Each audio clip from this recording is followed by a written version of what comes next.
Ethan, welcome to the Sunday Afternoon Smokes Lounge. I'm excited to be here. Yeah, it's man. Cool. I'm happy to have you here. I did not attempt to pronounce your last name. I mean, I know how to spell it. So how do you say it? So it's a lot easier to say than it sounds. So it's VanDonkelaar. VanDonkelaar. Yep. Ethan VanDonkelaar. Good to have you. I've been trying to get you on the show for a while. You have. I've been avoiding you. Well, I can understand why. No, I mean, we know each other through our wives, usually, but I did go, it's been a couple of years now, and we went fishing for trout. It's been 3 years ago? Wherever you took us. Yeah, it's been a minute. That was a fun trip. I enjoyed that. No, yeah, it was a good time, but I'm looking forward to this chat with you this evening. So before we get started, just take a minute, introduce yourself, say as much or as little about yourself as you like, and while you do that, I'm going to light my cigar. Absolutely. So my name's Ethan VanDonkelaar. I am the owner and head trainer at Covey Kennels. I'm born locally. I'm married, absolutely amazing woman named Mara, and I have 2 kids, and I actually have a 3rd one on the way, so that's pretty exciting. And yeah, I got into dog training really seriously, actually through fly fishing, which he just mentioned. I was guiding fly fishing about 5 to 6 years ago over the summers full time, and I needed something to fill my time in the off season, which is really October through March, which locally is the bird hunting season. And so I ended up cold calling some trainers and bird hunting plantations and be like, hey, I guide fly fishing. I know people that spend money on fly fishing that would probably spend money on hunting. So I ended up shadowing a lot of those trainers for a couple months and then guiding at those plantations locally, and then kind of segued that into guiding out in Montana, South Dakota for upland bird hunting, and just spent 250, 300 days a year behind hunting dogs in that setting, and learned by fire a lot. I had some really good mentors that got me started in the retrieving world that have been a huge blessing. So that's kind of a little bit of a backstory and kind of who I am. But yeah. Do you still guide? You still guide and hunts, or you kind of moved? I moved away from it more so. Mainly, we've been so blessed with the training and just from a time limitation, time and travel. So yeah. Yep. Well, and it just like when you're a husband and you're a father, and now your wife's pregnant with your 3rd child, which congrats, by the way. Surprise. Oh, is it? A surprise to me. Surprise to you. I mean, just being gone. Yeah. On the road all the time, away from the wife, away from the kids. That's hard. It's hard on the husband, the mom, the kids. It's hard for everybody. So good for you that you're building this Covey Kennels, and it's been cool. That's been really cool. Yeah, it's super exciting. It's one of the main reason I was in the corporate sales world before I went into guiding and fly fishing. And one of the reasons I left that was I was working 70-hour weeks, and we were talking about starting a family, and I was like, this doesn't line up with what my goals are. And I wanted to be around and be present. And so when I started guiding fly fishing, worked great before we had kids, but I was driving to North Carolina, which is like an hour and a half each way. And so you're gone for 13 hours a day. Sure. I was guiding fishing, which is way cooler than sales, but it still wasn't really accomplishing my end goal, which was to be able to be present for my kids and my wife. So the training has allowed a much better mix of that. Sure. I still have my schedule. I still work a lot, but it's been a really cool blessing because, well, dogs are a 7-day-a-week thing. Like if you're training dogs, they're just every day. It's not like a regular 40, 50-hour week job, work Monday through Friday, Saturday, Sunday. I'm just going to leave you locked in your kennel for 48 hours. I'll see you Monday. It doesn't really work that way. Yeah, I wouldn't recommend that. It's a lot of scrubbing if you go that route. You sure? So before we get too far in there, I know that you're a cigar guy. You've got, I hooked you up with a Drew Estate Undercrown Maduro. Yep. So you said medium to full. But I remember when we went on the trip fishing in the streams, rivers up there in NC, I brought some cigars. Yep. And I mean, fishing and cigars, hunting and I don't know if hunting and cigars.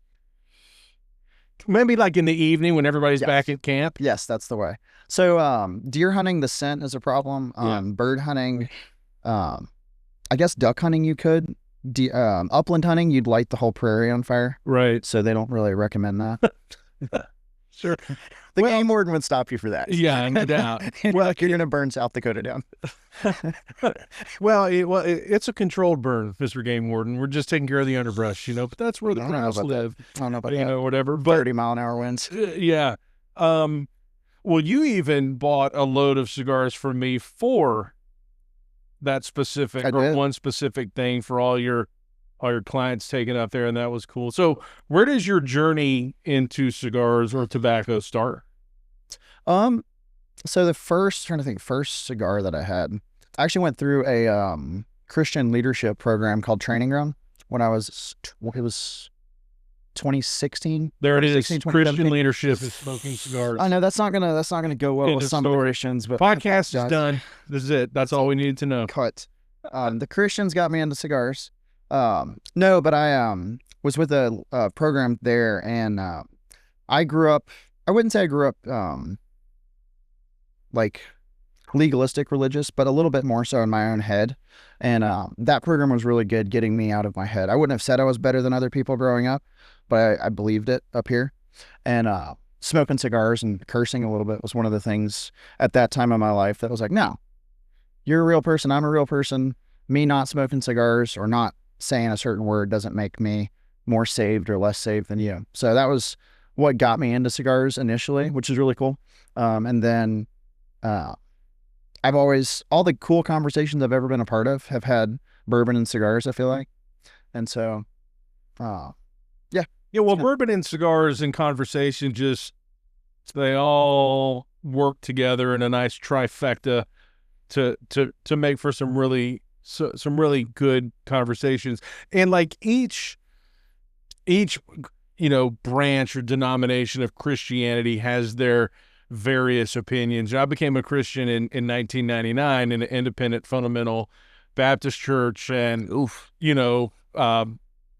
tobacco is sin, and alcohol is sin, and going to the movies is sin, and women that wear pants is sin, and like everything is sin except for reading your Bible and going to church. Correct. I mean that's a little extreme, but it's close. But there was a lot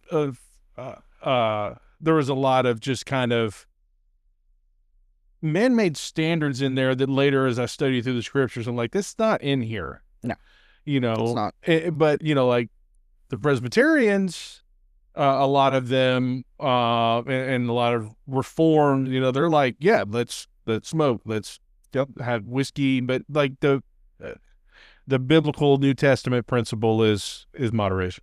Absolutely, I agree. Self-control. So, do you?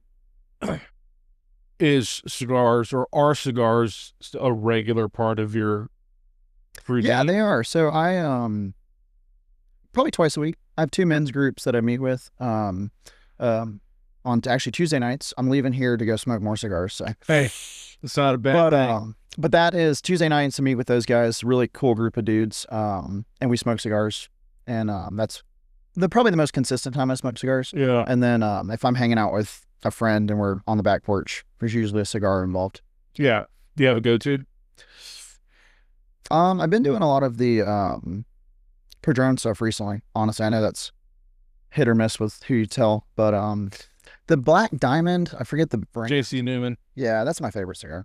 Well, is it Black Diamond or J.C. Newman's really Diamond Crown? Yeah. Is Diamond Crown? Yeah. J.C. Newman. Those are fantastic. That's my favorite cigar. Yeah, and those are very, very tasty, very well made. I enjoy those. I enjoy a number of things by J.C. Newman. Julius Caesar is pretty good. Diamond Crown is really good. On the more budget-friendly side, they're El Baton. A lot of people know them for Brick House. Yep. Not my favorite. Yeah, I've had a few of them. I've also been smoking the late hours recently. I forget that. Oh, that's Davidoff. Yeah, the Davidoff. Davidoff late hour, little homage to Winston Churchill there. It's a great cigar. Yeah, very good. And a little history at the same time. A little bit, yeah. Well, I mean, when Winston Churchill, there's a cigar size named after you, like a 7-inch cigar or 6 3/4 or whatever it is. As a Churchill, I have some Davidoff Signature 2000s in the cabinet there, but those are They're good, but they're Connecticut, so they're light, and I just prefer things with a little more pizzazz Yeah. on the palate. This is what you've got. I'm smoking Bat Out of Heck, which I think is, if I'm not mistaken, that's a boutique Ezra Zion cigar. They make some really cool stuff. And, Tullamore Dew Irish whiskey for me. Starting off with water. We may pause the show and refill. Just gonna see what happens, man. Absolutely. So, all right. So Covey Kennels, look, first off, where does your Ethan VanDonkelaar, what's Covey? Well, like, where does this come from? Covey Kennels. How do we name this thing? So it's kind of funny. So back to my last name. I have a lot of training friends that name their kennel or their dog training service their last name, like, Smith or whatever. And from a just telling customers it's, VanDonkelaar dog training just doesn't work very well. So we actually went with covey is the word for when in the bird hunting community with upland. So a covey of birds, or a group of birds, a family of birds.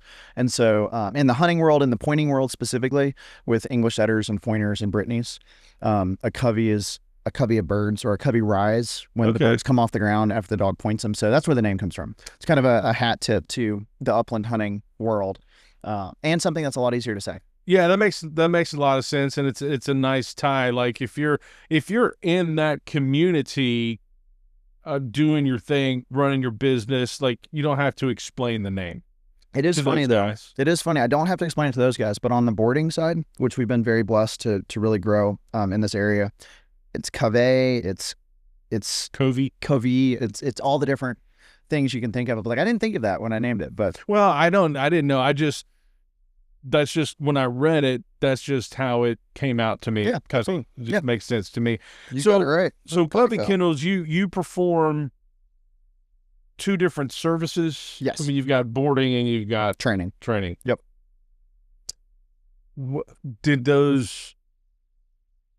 Which one of those came first? So the training came first.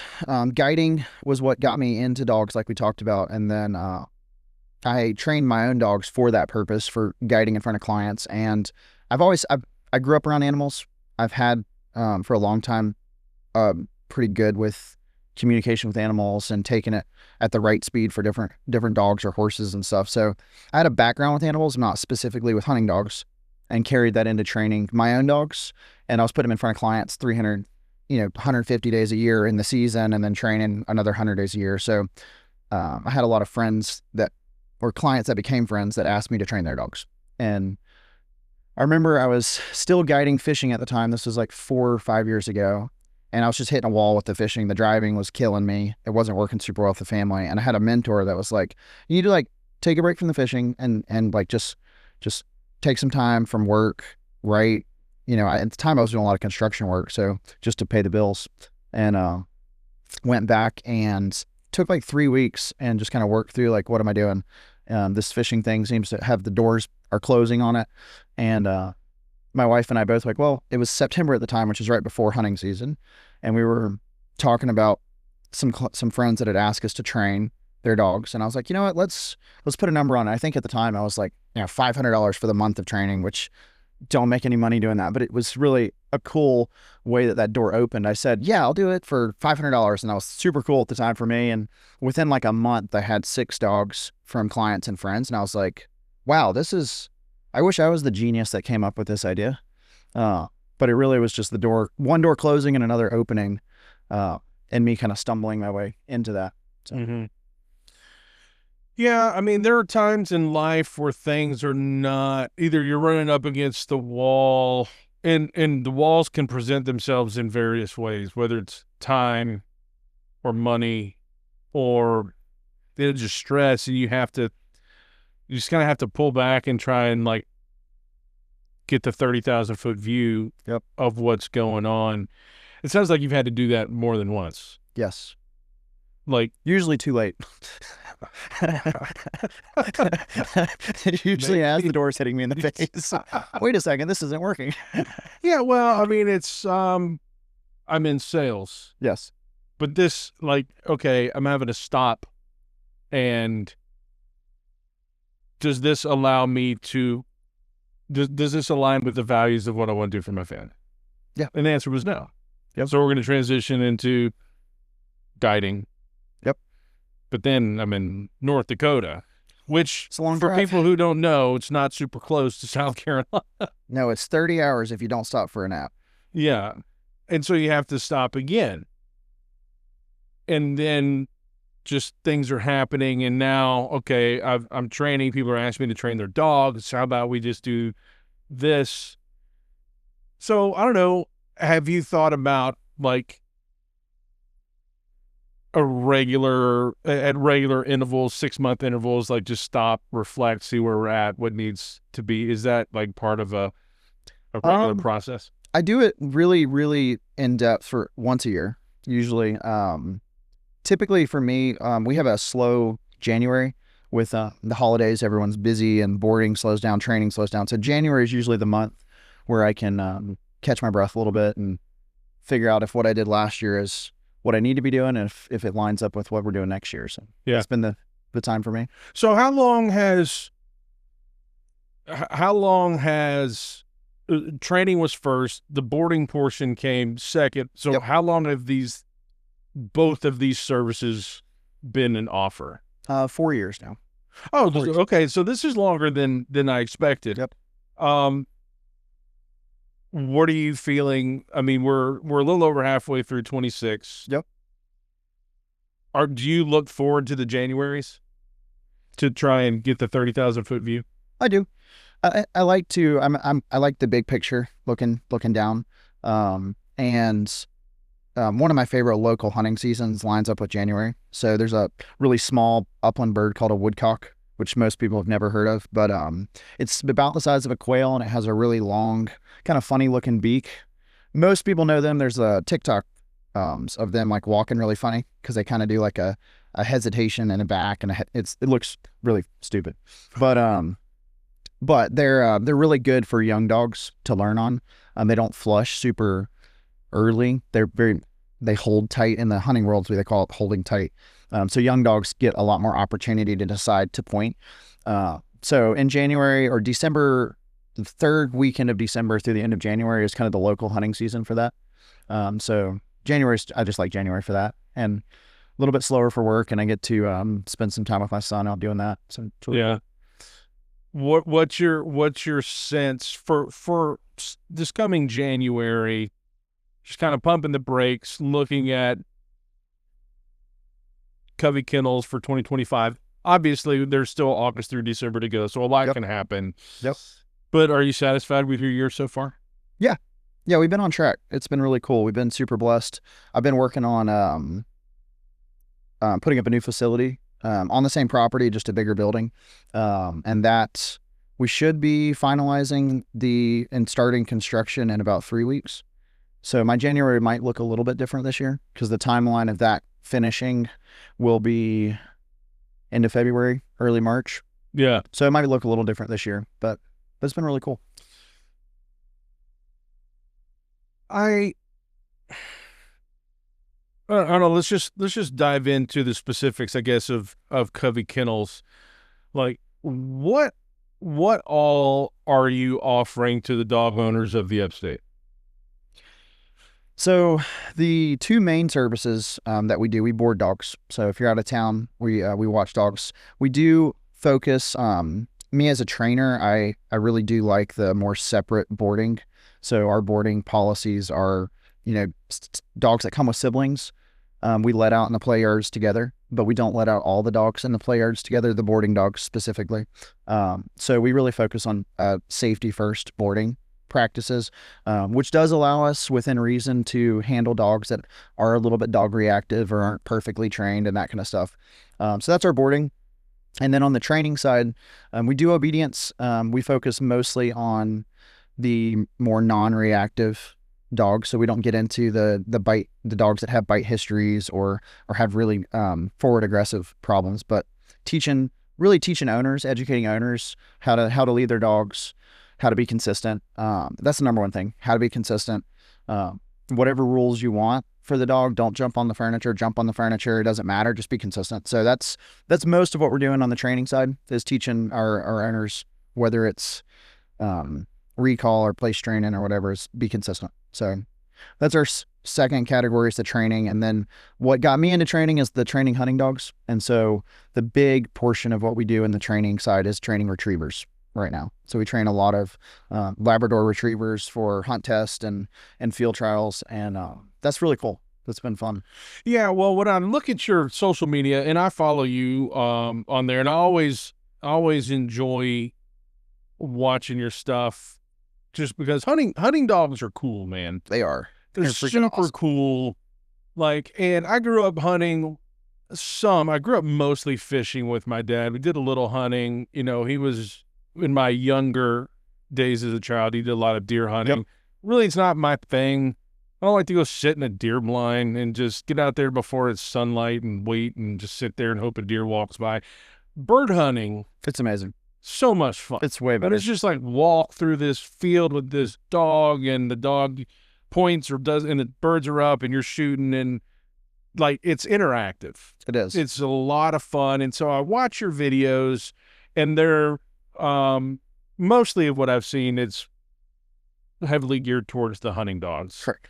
On an obedience scale, yes. Is there a difference? Because I mean, like, obedience is like, I want to teach this dog, okay, if this is the rule, not to jump on the couch, I'm going to train you not to jump on the couch. Yep. Versus if I'm going to train you to retrieve this thing. So like, training is training. Correct. Right. So like, how we're just training for different things. Yes and no. So the difference on the hunting side there's two things. When I got into the hunting training, the biggest difference that I saw is in the obedience world, we have a really heavy focus on, it sounds dumb to say, but the obedience. Like, can the dog come back? Can the dog sit still? Is the dog pleasant to be around, just as a general score? And in the hunting world, a lot of the focus is on, does the dog do the skill, as in the hunting well?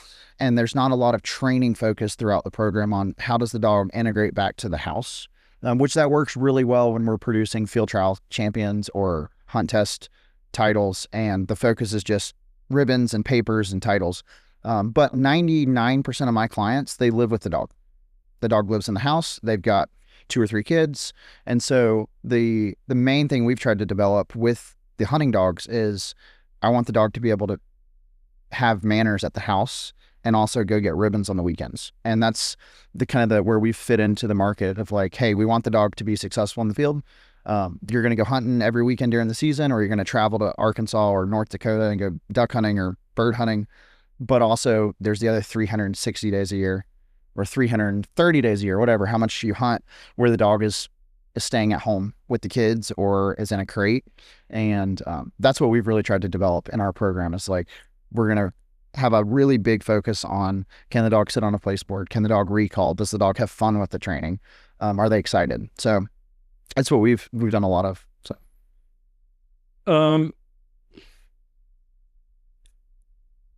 do you find it difficult to train both?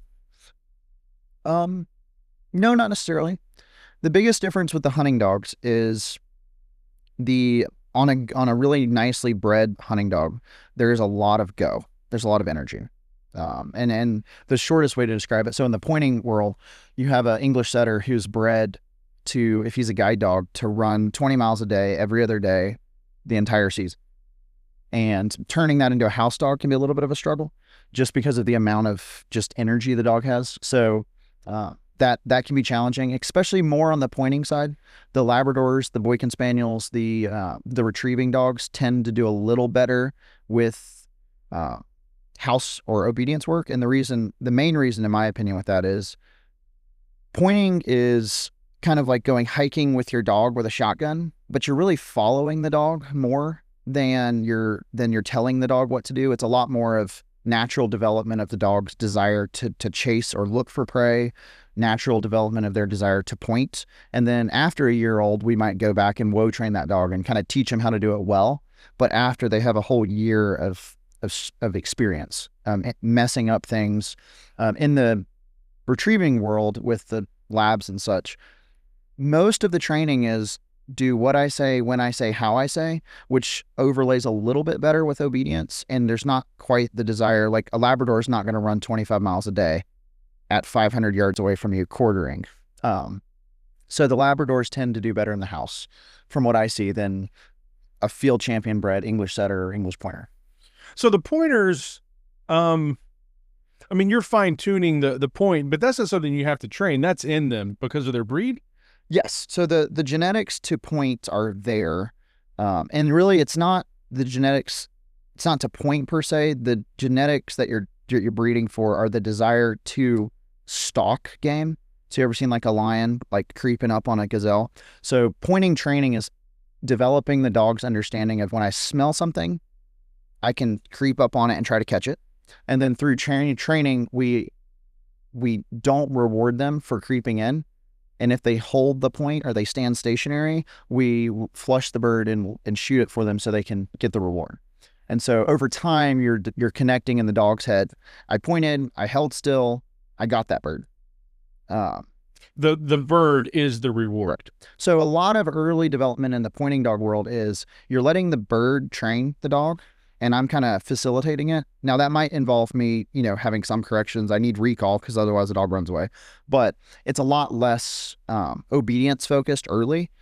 It doesn't mean the dog can't heel or can't recall, but if I want a dog to run 1,000 yards away from me or 500 yards away from me at a full sprint for 20 miles a day, there's a lot of energy in that dog. And so that can be challenging to make into a house dog. Yeah. For some people, not for everybody. Sometimes they make amazing house dogs, but they tend to have a lot of chew up the furniture energy. Sure. And that's not good. No. Depends on how expensive your furniture is. True. If you want new couches, it's good. Yeah. So, and just listening to what you said, though, makes a lot of sense as to why the woodcock is a suitable bird for young pointers, because they're not easily flushed. No. They hold really tight, and then they also do something really nice, which is they will jump and fly 100 yards, 50 yards, and then sit back down. So you can get a puppy on them, and the puppy's like, whoa, and they make a mistake and run in there and flush it. And from a training perspective, we don't shoot that bird. We let the bird fly away. And then when the dog settles back down to level, we circle the dog back around to where that bird landed, and we can train on it again. So they make great training tools. So if you're training a young dog using the woodcocks, I mean, you want to shoot some of them to then get the reward, but there are times where you're just, I'm not going to shoot it this time. Yeah, so it depends on the dog. Really young dogs, like in the training fields when they're 4 or 5 months old, we're going to shoot a lot of birds for them or give them a lot of rewards just to build drive. But once they've started showing me they have the desire to point and they kind of understand the general idea, I'm going to slowly kind of take the reward and space it out and ask them to do a little bit better, a little bit longer on the point. And that way you don't end up with a flushing dog. And a flushing dog is basically a Springer Spaniel, Boykin Spaniel, those breeds. And their job is to stay within gun range and cause absolute chaos. Like, they're just going to get in the bush, root around, whatever's in there is coming up. If there's anything in there, it needs to come out fast. And so pointing dogs is the opposite. Flushing dogs, the goal is how much chaos can you cause? And at the entry level, the junior level, at the finished level with a flushing dog, we do want there to be self-control. When the bird flushes, the flushing dog needs to sit so that it's not in the way of the shot. But at a started level, we want the flushing dog to have as much fun as possible. So do you choose a flushing dog versus a pointing dog depending on what you're hunting? Yes. That makes sense, because I'm like, if the goal is just to get the birds up in the air, why would we even need pointers? Correct. So the reason that you use pointers, if you're out west, Montana, North Dakota, it's kind of, if you haven't been out there, it's hard to kind of grasp how big it is. But the fields will be, there's a 10,000 acre field, there's a 500 acre field, and the birds are relatively spread out. And so the way I always like to think of pointers is they're really minesweepers for birds. Their job is to like locate, that's it. Now, if a master level pointing dog needs to retrieve to the bird once it's harvested, but at a very, very 3,000 foot view, the the goal of a pointing dog is to locate birds. A flushing dog works a lot better on like pheasants, and pheasants are kind of they're the king of the upland world to what a lot of people would say, unless you're into rough grouse, and that's a totally different thing. But the pheasants, they run. They're a lot more like a turkey. Yeah. And if you try to point them or use a pointing dog, especially a young pointing dog, they'll point them, and then the pheasant looks at the dog and then runs away. And the pointing dog is like, well, I smell it. I'm not supposed to move. What do I do? And so it just takes a little bit more of the savviness from a dog to learn, hey, the scent is lighter now. I need to relocate that bird. But when we're working with a young pointing dog, we want more black and white of like, the bird is here, you smell it, stop, which is where the woodcock are really nice. Or in the training field, we use a lot of pigeons.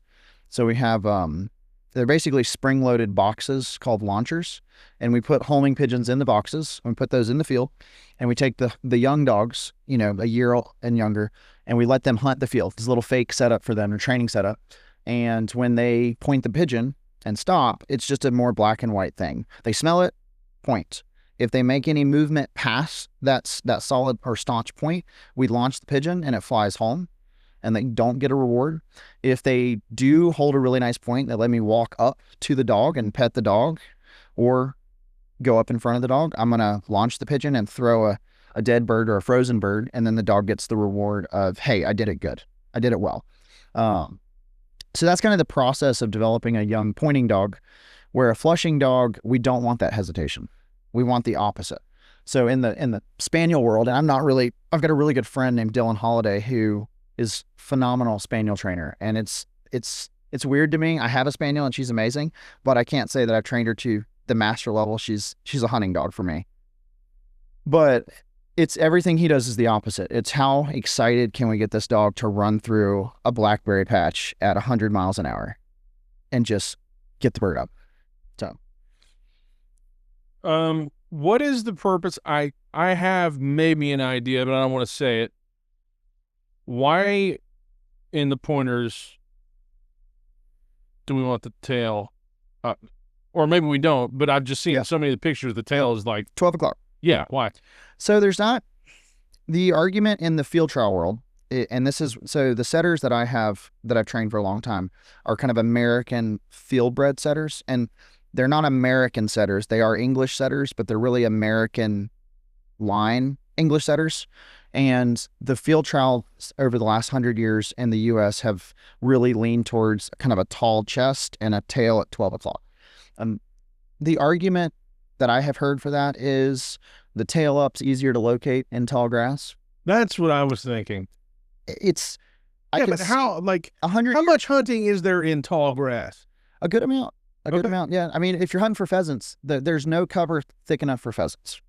Like if it's over your head and you're using your shotgun to push the cover down, you're close to pheasants.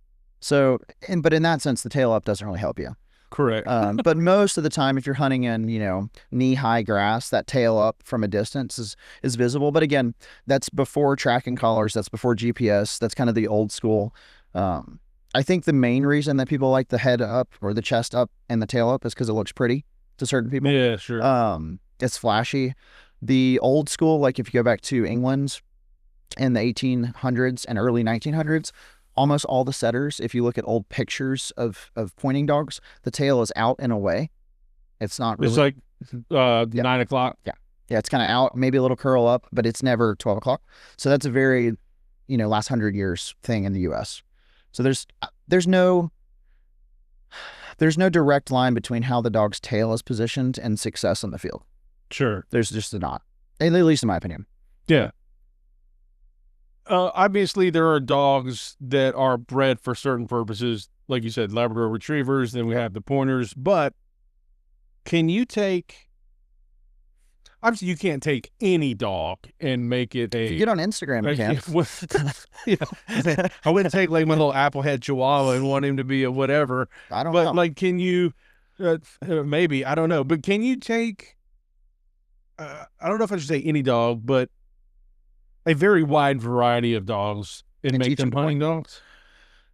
Yes and no. I think on the retrieving or flushing side, it's easier. Yeah, I just want a dog to make chaos. Correct. So the chaos dogs, the flushing dogs, you can take a pretty wide range of pound puppies and make a flushing dog. Ultimately, if you introduce them to retrieving, they like to play fetch.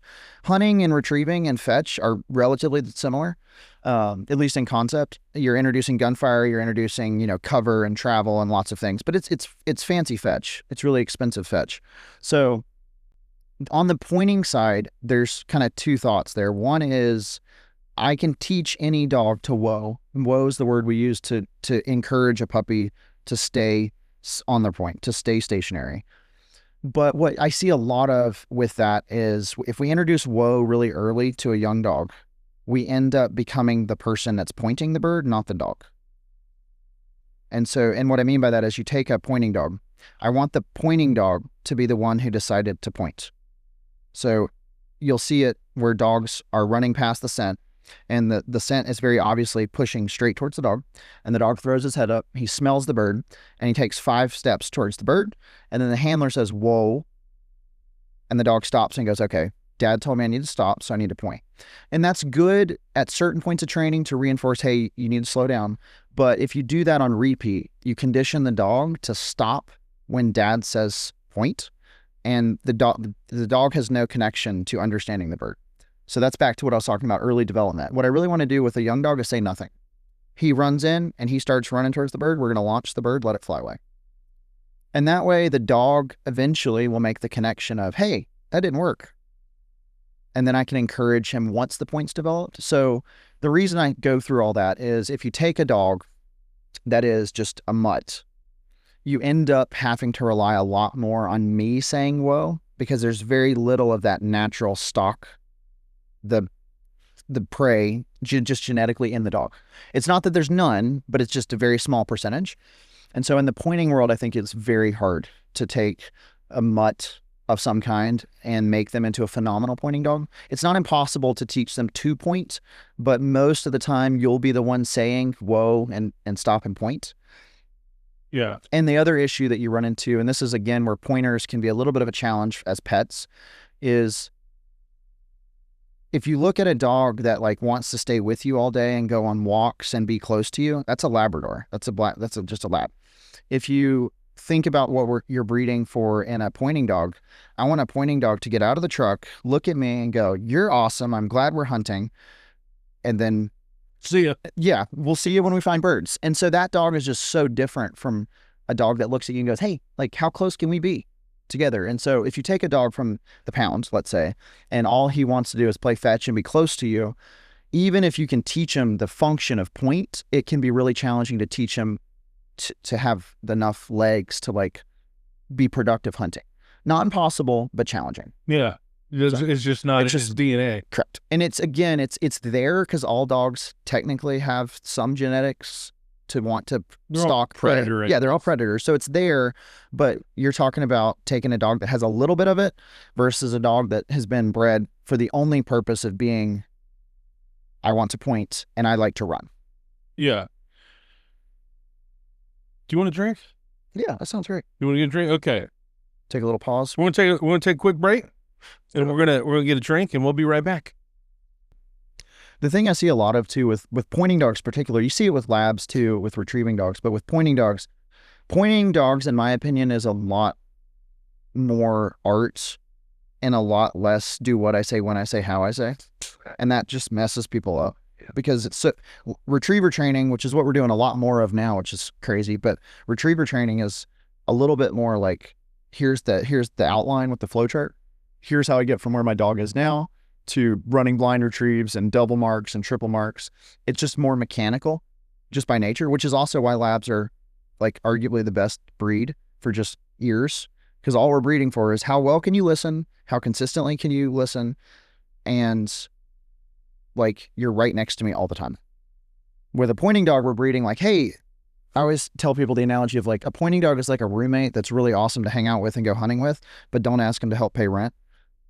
They just don't have that up here. Yeah. Where a lab is like, you want to play fetch today? Again? Sweet. Yeah.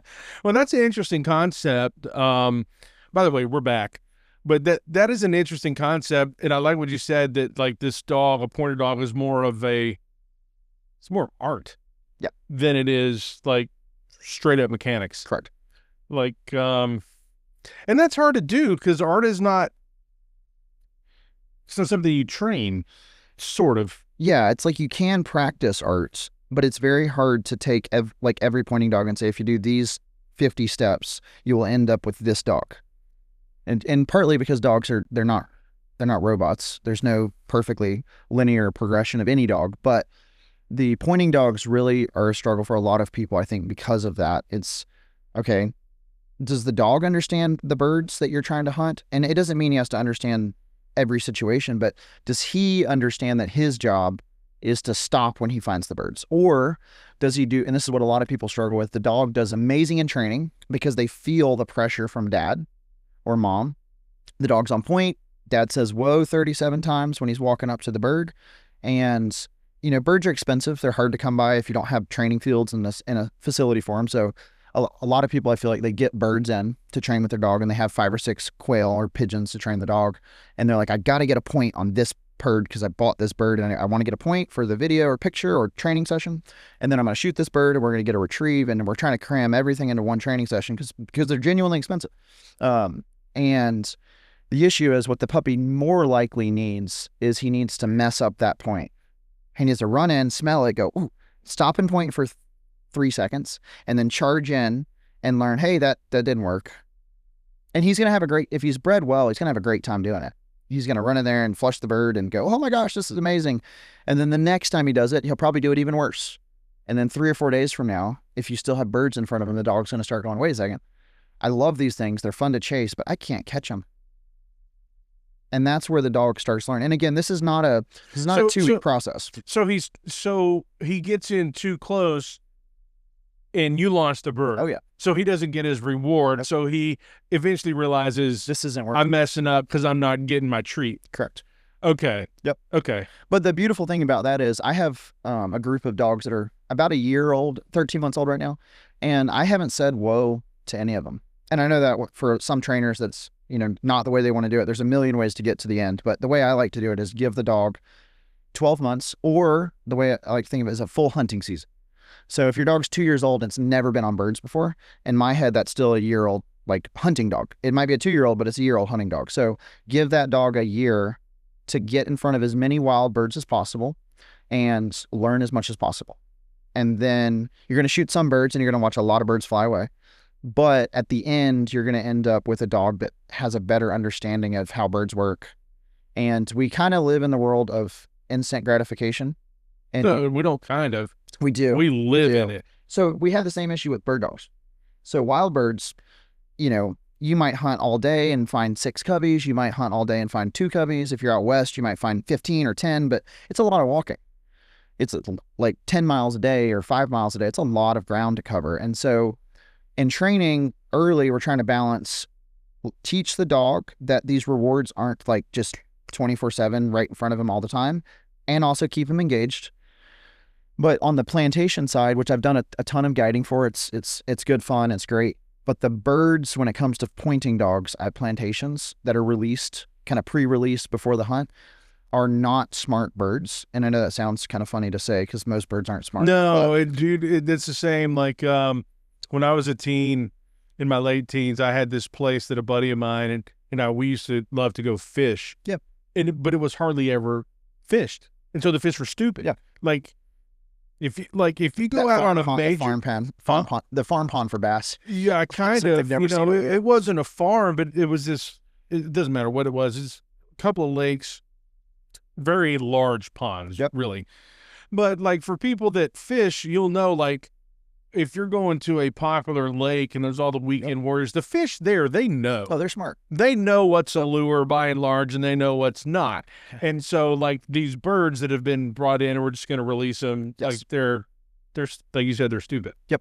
And so that's actually the number one thing that people do, I think, with pointing dogs young that gets them in trouble, is they take a young pointing dog and they've done the gunfire introduction, they've done all the right steps, and then, you know, opening day of season locally, and we don't have a ton of wild birds anymore, which is unfortunate locally. So if you're not traveling, we go to a plantation and you pay and they put out 30 or 40 birds, and the puppy either gets overwhelmed with it because it's like there's a bird everywhere, or they kind of just lose control. and the dog just is running through every bird, flushing it. You have a little flushing dog, which is good if you have a flushing dog, but not so good if you're trying to develop a pointing dog. But the downside with those birds is they aren't wild, and so they'll fly 100 yards, and then they're tired, and then the dog runs over there and catches them. They're not shot. He just They're can't. not shot, so there was no gunfire to kind of cue the dog to, I can make a retrieve on that bird. And there was no point a lot of times. It's just chase it till it's tired. And he does that 2 or 3 times. And then we do that next weekend. And then we have a really good flushing dog. But unfortunately, we have a flushing dog that has like a Formula One engine that can run 1,000 yards away from you. So yeah, well, because the point is, I want to shoot the bird. That's Correct. my fun. Correct. And he's catching the Correct. bird. And so you end up with a flushing dog that's had 3 Red Bulls and it's 100 yards away from you and you can't shoot anything. And so the downfall long term with that is the puppy is learning, I don't need dad to harvest the bird or get the reward. And I don't need to point, more importantly, to get what I'm hunting. And so that's where plantation birds are great in moderation once the dog's a little older. And they're great training tools to work on retrieving with a young dog, but they're not super great for teaching a dog to point. Well, that's going to lead to a very frustrated dog owner. Yes. And that's a problem. Yes. What's the difference? Like, obviously, training a pointer dog is a pointing dog and a flushing dog. They both serve very specific purposes. Yep. And just the way we've talked about it, obviously, like the flushing dog is the dog. I just want you to go in and create chaos. Have a great time. Yeah. But there's training involved in that. Yes. So, like, it sounds like it doesn't need it. Like, I'm just going to turn you loose into the field and you just go have a great time. But that's not exactly what you want. No, the biggest thing with a young flushing dog, I will say that's probably the easiest category of hunting dogs to get into and be relatively successful with a relatively low level of training. And the reason for that is with a flushing dog, I need the dog to have a good recall, to have a collar conditioned recall where they can come back to me if I call. And I need them to not be afraid of guns and have fun. And so what we do with a young pointing dog is we'll take two trainers or 2 handlers, 20 or 30 yards apart with a bag of pigeons that will fly back to the coop. And we let the dog run kind of quartering back and forth. And every time they get all the way to the handler on the right-hand side, we let go of the pigeon and the dog gets to chase it. And then the handler on the left-hand side calls the dog back, and we're teaching a pattern, basically, because we don't want the dog to run in a straight line 30 yards away and then come back in a straight line because they're not really covering ground. They're not, Yeah, because bushes aren't in a straight line in the field. Yeah, so we want to teach the dog what is cover, where a bird's at. And so you can do that pretty quickly with a young flushing dog. You can show them, hey, this is cover. This is where the birds are always at. They're in the thick cover and have fun. Go get in there. So you can do a couple drills like that and get a flushing dog, to where he's retrieving birds and he's having fun. And you're not teaching him, how to point or there's no steadiness requirement to be successful. And so if you go with a pointing dog, well, if your pointing dog has no steadiness or no point in them where they're not stopping at all, you're not going to shoot a lot of birds because they're going to run 50, 60, 100 yards away, which they should be. But then when they smell a bird, they might point for 2 or 3 seconds like a puppy does. And then they're going to run in there and flush the bird. So pointing dogs, if you have a lot of patience and you're willing to kind of play the 3-year game, are just incredible dogs. But they do need more patience to develop well. With a flushing dog, if the dog gets to 50 yards away, you call it back. Hey, I can't shoot anything if it's that far away. And every time they're past, 30 or 40 yards, you can tone them or you can call them back or whistle. And they start to learn. And what I always tell people is kind of that glass wall. They're like, every time I go 50 yards away, I get called back. And they learn really quickly within a month or so, hey, don't go that far away, hunt in here. And you just walk a fence row in North Dakota or a cattail slough, and you just let your dog walk in front of you.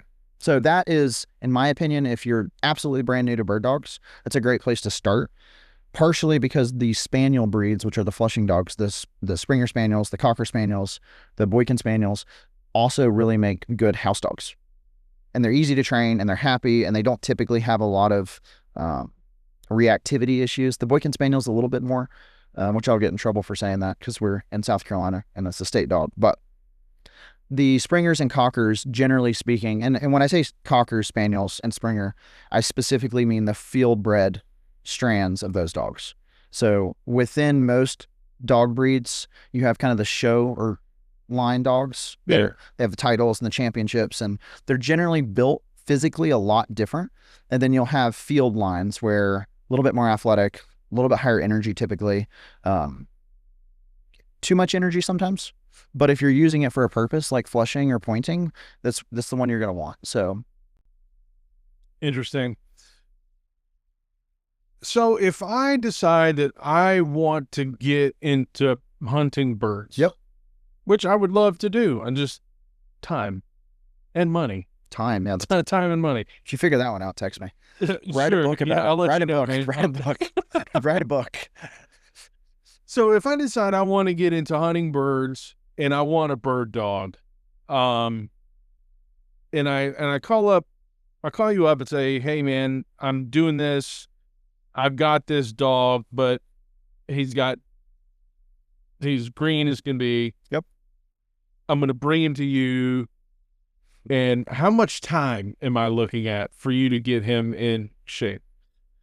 So our program is to go from 0 6-month-old dog to 9 months old, and I can go hunt and be mildly successful. So again, with the pointing dogs, I would still encourage most of my owners to look at that first year as a training year. But we're going to get some good points, and hopefully we're going to get some good retrieves and kind of start building a dog. But on the training side with me, Yeah. we're looking at typically 3 months to get the dog from 0 to I can hunt with the dog with a reasonable level of steadiness, and they're not running away in a straight line, and they understand how to retrieve or to point. So that's my goal with most of our dogs. If we're going into hunt and test or higher levels of proficiency, that's longer. But 3 months is usually what I start owners with. We do 3 months when they're 6 to 9 months old, and then I send them back home. They hunt for a year or for a season. And then if the owners have aspirations to get to a higher level of steadiness or a higher level of proficiency at a hunt test or so on, there's more time like that. Yeah. And maybe the bigger question is, how much training is involved in the handoff? Like, I've spent 3 months with this dog and I've trained it to, flush or point or whatever. Yep.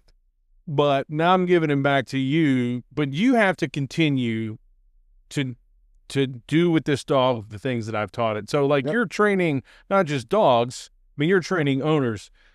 So how's that? What does that look like? So our base absolute bare minimum is every other week. So during that process, I have owners come out every other week and we train with the dogs. So if we're doing retrieving work or flushing work, early on, we're doing obedience. So it's a little bit more, heel here. How do we place the dog? But pretty early on, we'll start working on, here's a field setup. How do we have the dog retrieved to hand? How do we have the dog flush? How do we handle the dog? What are the release cues? So we meet every other week with all of our owners. Some of them aren't available. They're out of town. They're not local. So that's a little bit harder to do. But the short answer is as much as possible. The more the better for owners. And that's partly because, and I tell most people this, I can get your dog in most cases to a level of proficiency that's fun to hunt behind. But they're going to be with me for 3 months and they're going to live with you for hopefully 13 years or 10 years or 15 years. And my 3 months or my 6 months training that dog will always lose if there's no consistency when the dog goes home. Every time. And it's very simple. If I train the dog for 3 months and he's retrieving to hand or he's pointing and he understands birds, and then he goes home for 3 years and sits on the couch and never sees a bird, then yeah, we don't have a pointing dog. We have a really awesome German short-hair pointer who loves hanging out in the house. So we do once every other week, and then we do pretty extensive, usually 2-hour meetings when the dogs go home, where we go through kind of the whole breadth of what the dog's learned. And I'm trying to step back as much as possible and let the owner handle the dog. Yeah.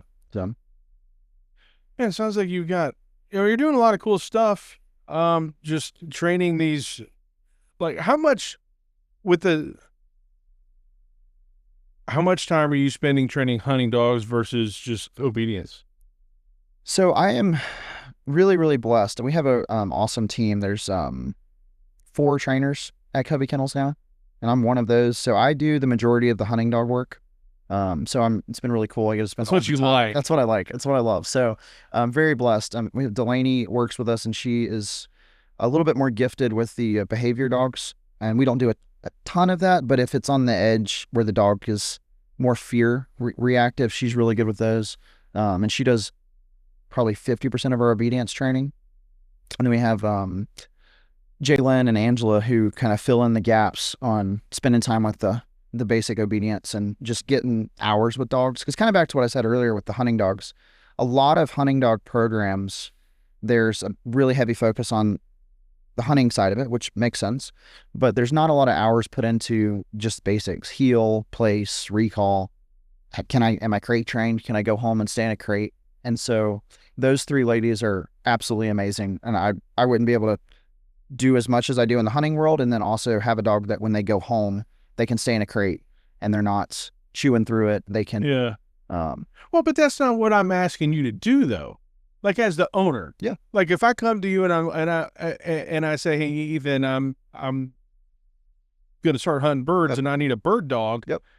I'm like, I need this dog to hunt. And I'm not asking you to do obedience. Yeah. So, but are the people coming to you understanding that? Yes. Or I'm sure it help them Oh understand yeah, that. for sure. So the big thing is there's not really, in my opinion, a distinction between an obedient dog and a good hunting dog.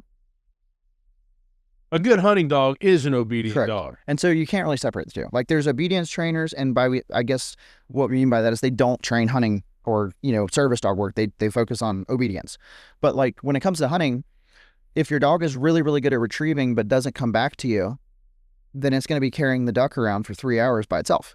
And that's not very helpful. So there, in my opinion, when it comes to a hunt test at the house, hunting, going to North Dakota, whatever it is, if your dog doesn't have a foundation of how do I handle stress? How do I handle pressure? How do I handle excitement? How do I listen? Then the hunting training is not fun. It's not fun. And I say not fun by, if a dog doesn't have the ability to process excitement and stress, then they're not going to be able to handle shotguns and birds. They're going to chew the birds up. They're going to get nervous around gunfire or really, really excited around gunfire. And ultimately what we want is an excited dog that has emotional control, that can regulate itself when it's excited. And a good example of this would be in the duck hunting world. Ducks are very, very sensitive to sight and sound. And so if your dog is sitting in the blind with you and there's ducks coming into your hole or your pond or whatever, and the dog starts barking, That's a problem. that's a problem. And the ducks are going to flare, and you're not going to have a good time. And all your buddies are going to ask you to not bring your dog next time. And the other side of that is if the dog breaks, just physically does not have self-control, and it jumps out into the water, the ducks are also not coming to land in the pond. So there's really no distinction between obedience work and hunting work, in my opinion. We're just taking it and applying it to more. Well, that's the question I was asking at the beginning of the show. Like, training is training. It's just a matter of what are we training this dog to do? Correct. Yes, training is figuring out how do I build a relationship with the dog in a way that they are excited to do the thing that we're doing, and also understand that I will ask them to do things sometimes that they may or may not want to do, but they have the self-control and the discipline to understand, hey, I need to sit on this place board because there's ducks coming, and if I jump off the place board, the ducks aren't coming. So no matter what it is, I mean, it seems to be there's all a system of rewards. Correct. More or less. I mean, whether it's... Or the removal of rewards sometimes, depending on the dog.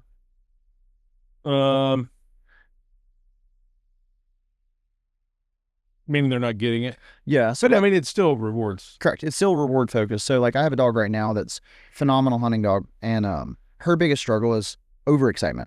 She loves the game. She loves to retrieve, and arguably she loves it too much. And so one of the things that the biggest tool you can use in the hunting world is, yes, you can use the e-collar, you can use the collar correction, you can use a leash correction. But it doesn't do a whole lot for her. So what we do a lot of is we'll walk her up to the line. We'll throw a duck for her to retrieve, and she starts talking, as in, or barking. We heel her away and we put her up for a minute. We run another dog. And so you're basically, it's a denial or refusal. So if you act this way, you don't get the thing that you love. And it sounds terrible, but it's really, really beneficial for young dogs to learn. Just because I want it doesn't mean I get it. Just because I bark doesn't mean I get released. And so it's so crucial. It's no different than raising kids, children. It's kids. Like if you look, yeah, if you do this thing, you're not getting this. Or if you don't do this thing, you're not getting this. I mean, it's the same thing. It's just, I guess, you know, in the human mind, trying to understand the dog mind. Correct. And how dogs think. It's a lot. I will say this. I find it, I have 2 little kids, 4 and 2.5. And the parallels between dog training and raising kids is like kind of spooky. It really is. I don't even know that it's much difference for adults. It's very similar. We think a little bit more, but the principle is the same.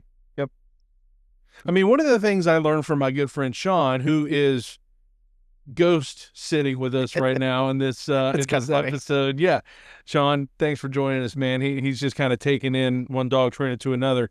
But it's just like understanding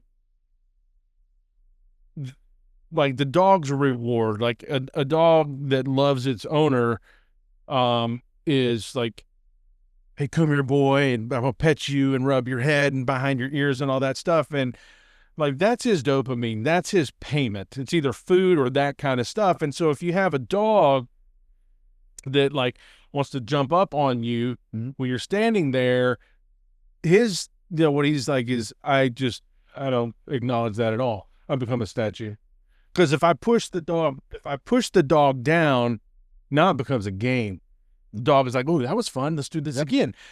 But so in my mind, like the human mind is like, no, get off me. Like, but the dog is like, this is fun. Let's just play this game. So, and that's part of understanding like the dog mind. And if I take that away, you get no reward for this. And eventually they make the connection that, well, if I do that, I'm not getting anything for it, so why do it? So it's interesting. It's definitely, there's some dogs where that like would not work at all because they're soft and they're just like, if you take that away from me, you know, they're kind of shut down for 3 days. And there's some dogs that they need a lot, like this dog I was talking about. She needs a lot of denials on the retrieves to learn, hey, I can't act like that. And punishment for her does not work. It's just, it doesn't register with her super well, partly because before she came to us, she got trained with a really heavy hand with the e-collar. And so it's to a point where she's just like, oh, whatever, I'll deal with it. And you see this with kids too, right? Yeah.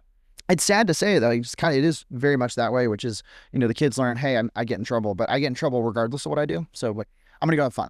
Yeah. No, there are some dogs who use the e-collar, you use it and they're just like running through it. They're like, but they just keep going, you know, but it just, I don't know, some of that depends on the dog. So how do you condition, this is a good question for me, or for anyone really, like how do you condition a dog to gunfire? Yes. So there's kind of two schools of thought with the gunfire conditioning. The one that I use is more focused on using something the dog likes to not distract, but occupy the dog while we're introducing loud noises. Something what you can do with puppies, for example, is they have a bowl of food, you're smacking like pots and pans together. So they have something they want, and there's something happening that you're trying to just disassociate. Like, hey, you have food, it's awesome, there's loud noises, whatever. So that's what you can do with puppies. We take the same concept. What I do is I teach young dogs, hey, here's a bird, a pigeon or a frozen bird, and it's awesome, and you want to play fetch with it. And we introduce that, and we get them really, really excited about fetch or bumpers or birds. And then, and this isn't something that I do, you know, one day and then the next day we do gunfire. This might be 2 weeks of obedience training and building a foundation. And the reason for that is I want the dog to have some understanding of how do I deal with stressful situations. And by stress, I don't mean intentionally stressing the dog out, but if I pull the leash, that's stressful to a dog because they're getting stress applied to them. And I don't want to take a puppy day one and go, hey, gunfire, boom, birds, they're cool. It's too much. Yeah. So generally a few weeks into training, we start to go, hey, birds are fun. You know how to turn off the leash pressure. They're starting to become an understanding of I get reward for doing a thing. And then we'll put a gunner 100 yards away. with a blank pistol. It's like a 22 caliber blank pistol, and we'll throw a bird for the dog to retrieve. And halfway through the retrieve, the blank pistol goes off, and you're kind of at that point gauging, like, what does the dog do? Does the dog throw his head up and run back to the kennel and like jump in a truck and he's like quivering? That's the not good version of that training setup. What we're looking for at minimum is the dog kind of pops his head up, he registers like something happened, and then he goes back to that was awesome and continues retrieving his bird. And then if that happens, we move the gunner in a little bit, to 75 yards or 50 yards, and we do it again. And if the dog is well bred and there's a baseline of I can handle stress and I understand how to work for rewards, it's not super complicated. Where people get in trouble is they'll do the blank pistol, which is one singular 22 caliber blank going off, and they do some retrieves. And then next Saturday we go dove hunting, and there's 37 12 gauges that's not going off. And so that is not a very direct line, and that gets people in trouble. So they'll do a gunfire introduction off a YouTube video, and it works great, and the dog has fun. And then step 2 is let's leash the dog to a tree and dove hunt or duck hunt, and the dog is like, holy smokes, that's a lot. And so after the 22 blanks, we get closer to the dog, like right next to the dog, and then we transition to a 20 gauge or a shotgun blank or a 12 gauge and just kind of work our way up. And that, if you take your time with that, 99% of dogs do not have a problem with guns. What dogs struggle with gunfire is if you take a 2-year-old, 3-year-old dog, and the only time he's heard a gunfire-ish sound was the 4th of July or New Year's Eve, and he was in his crate while mom and dad were gone. Introducing that dog to gunfire takes a lot more work because the dog's association with loud, gunpowder sounds is in my crate alone by myself, scared.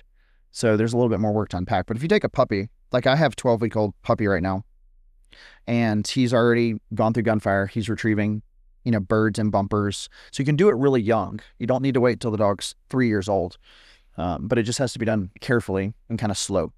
Yeah. So, no, I mean, if you're gonna have a hunting dog, you can't be like freaking out when you're pulling the trigger. That's all of my dogs on the 4th of July are like barking, going, there's birds everywhere. Guys, let me out. Yeah. Well, my dog, it's pretty funny. This was the first 4th of July that we had her. It's probably her first 4th of July as well. I mean, she would have just been like a really, really small dog, the first one, but we didn't have her then. But like, dude, not a problem. She didn't care one iota at all. Sean did a great job with her. Sweet.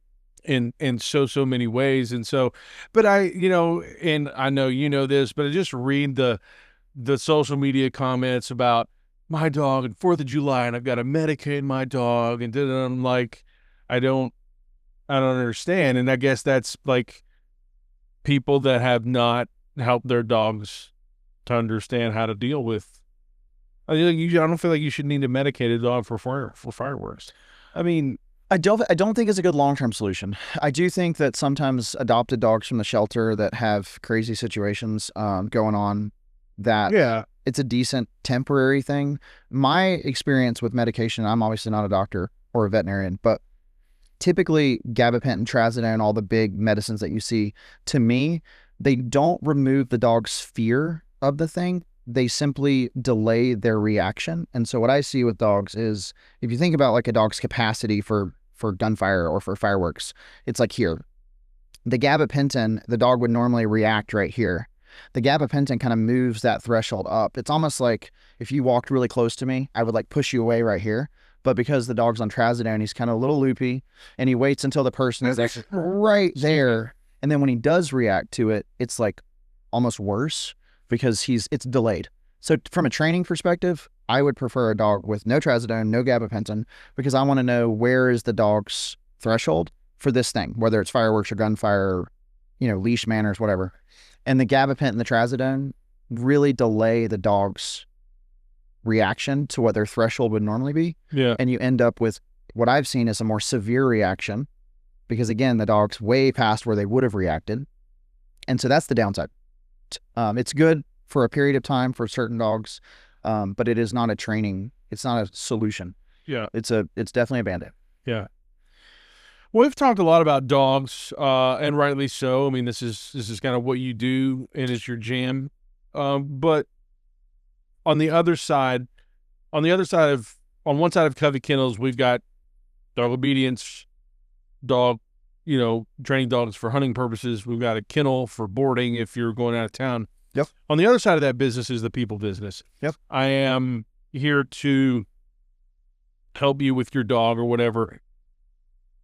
What is your goal? Like, what kind of client experience are you shooting for at Covey Kennels? So what we've really been trying to work on with our clients is from the start trying to tell clients that we are not going to be able to fix their dog or make their dog a great hunting dog if they don't continue that training when they go home. So step one of our client process is trying to educate clients and make sure it's the right client and it's a person who's excited about their dog, excited about what their dog's potential is, whether that's obedience in the house or field trialing or hunt testing. And then from there, trying to educate them through video content while we're training. So we do video content just about every day throughout the training process when dogs are with us on the hunting side and the obedience side. And that all gets cataloged into a platform the clients can look back on once the dog goes home. So it's videos of their dog with me or their dog with Delaney, where they can look back and go, hey, I'm struggling with heel right now. What do I do? This is a training session with my dog on heel. This is what was done. So we do a lot of video content for clients, but our ultimate goal is, I tell all the people that we hire, I want to love people and I want to love dogs. And I want people to be able to experience more of their dogs when they're done working with us. So most of the time, and this is what got me excited about dogs, my wife sent her golden retriever to a board and train for 2 weeks. And it was unfortunately a very heavy-handed, in 2 weeks, the dog's going to know 37 things. And I don't even remember the 37 things, to be honest, other than sit and heel and hear. And she's not good at any of them. So I didn't follow through. But the downside with that was the dog was trained for 2 weeks and the expectation was we're going to learn 37 things. And ours is not feasible. It's not feasible. Kids don't do that. Dogs don't do that. And so coming from the hunting world, I think it's been a huge blessing for me, and moving that into Covey Kennels is we don't do a 2-week board and train. We don't do a 1 week, your dog's going to learn 37 things and be perfect in a week.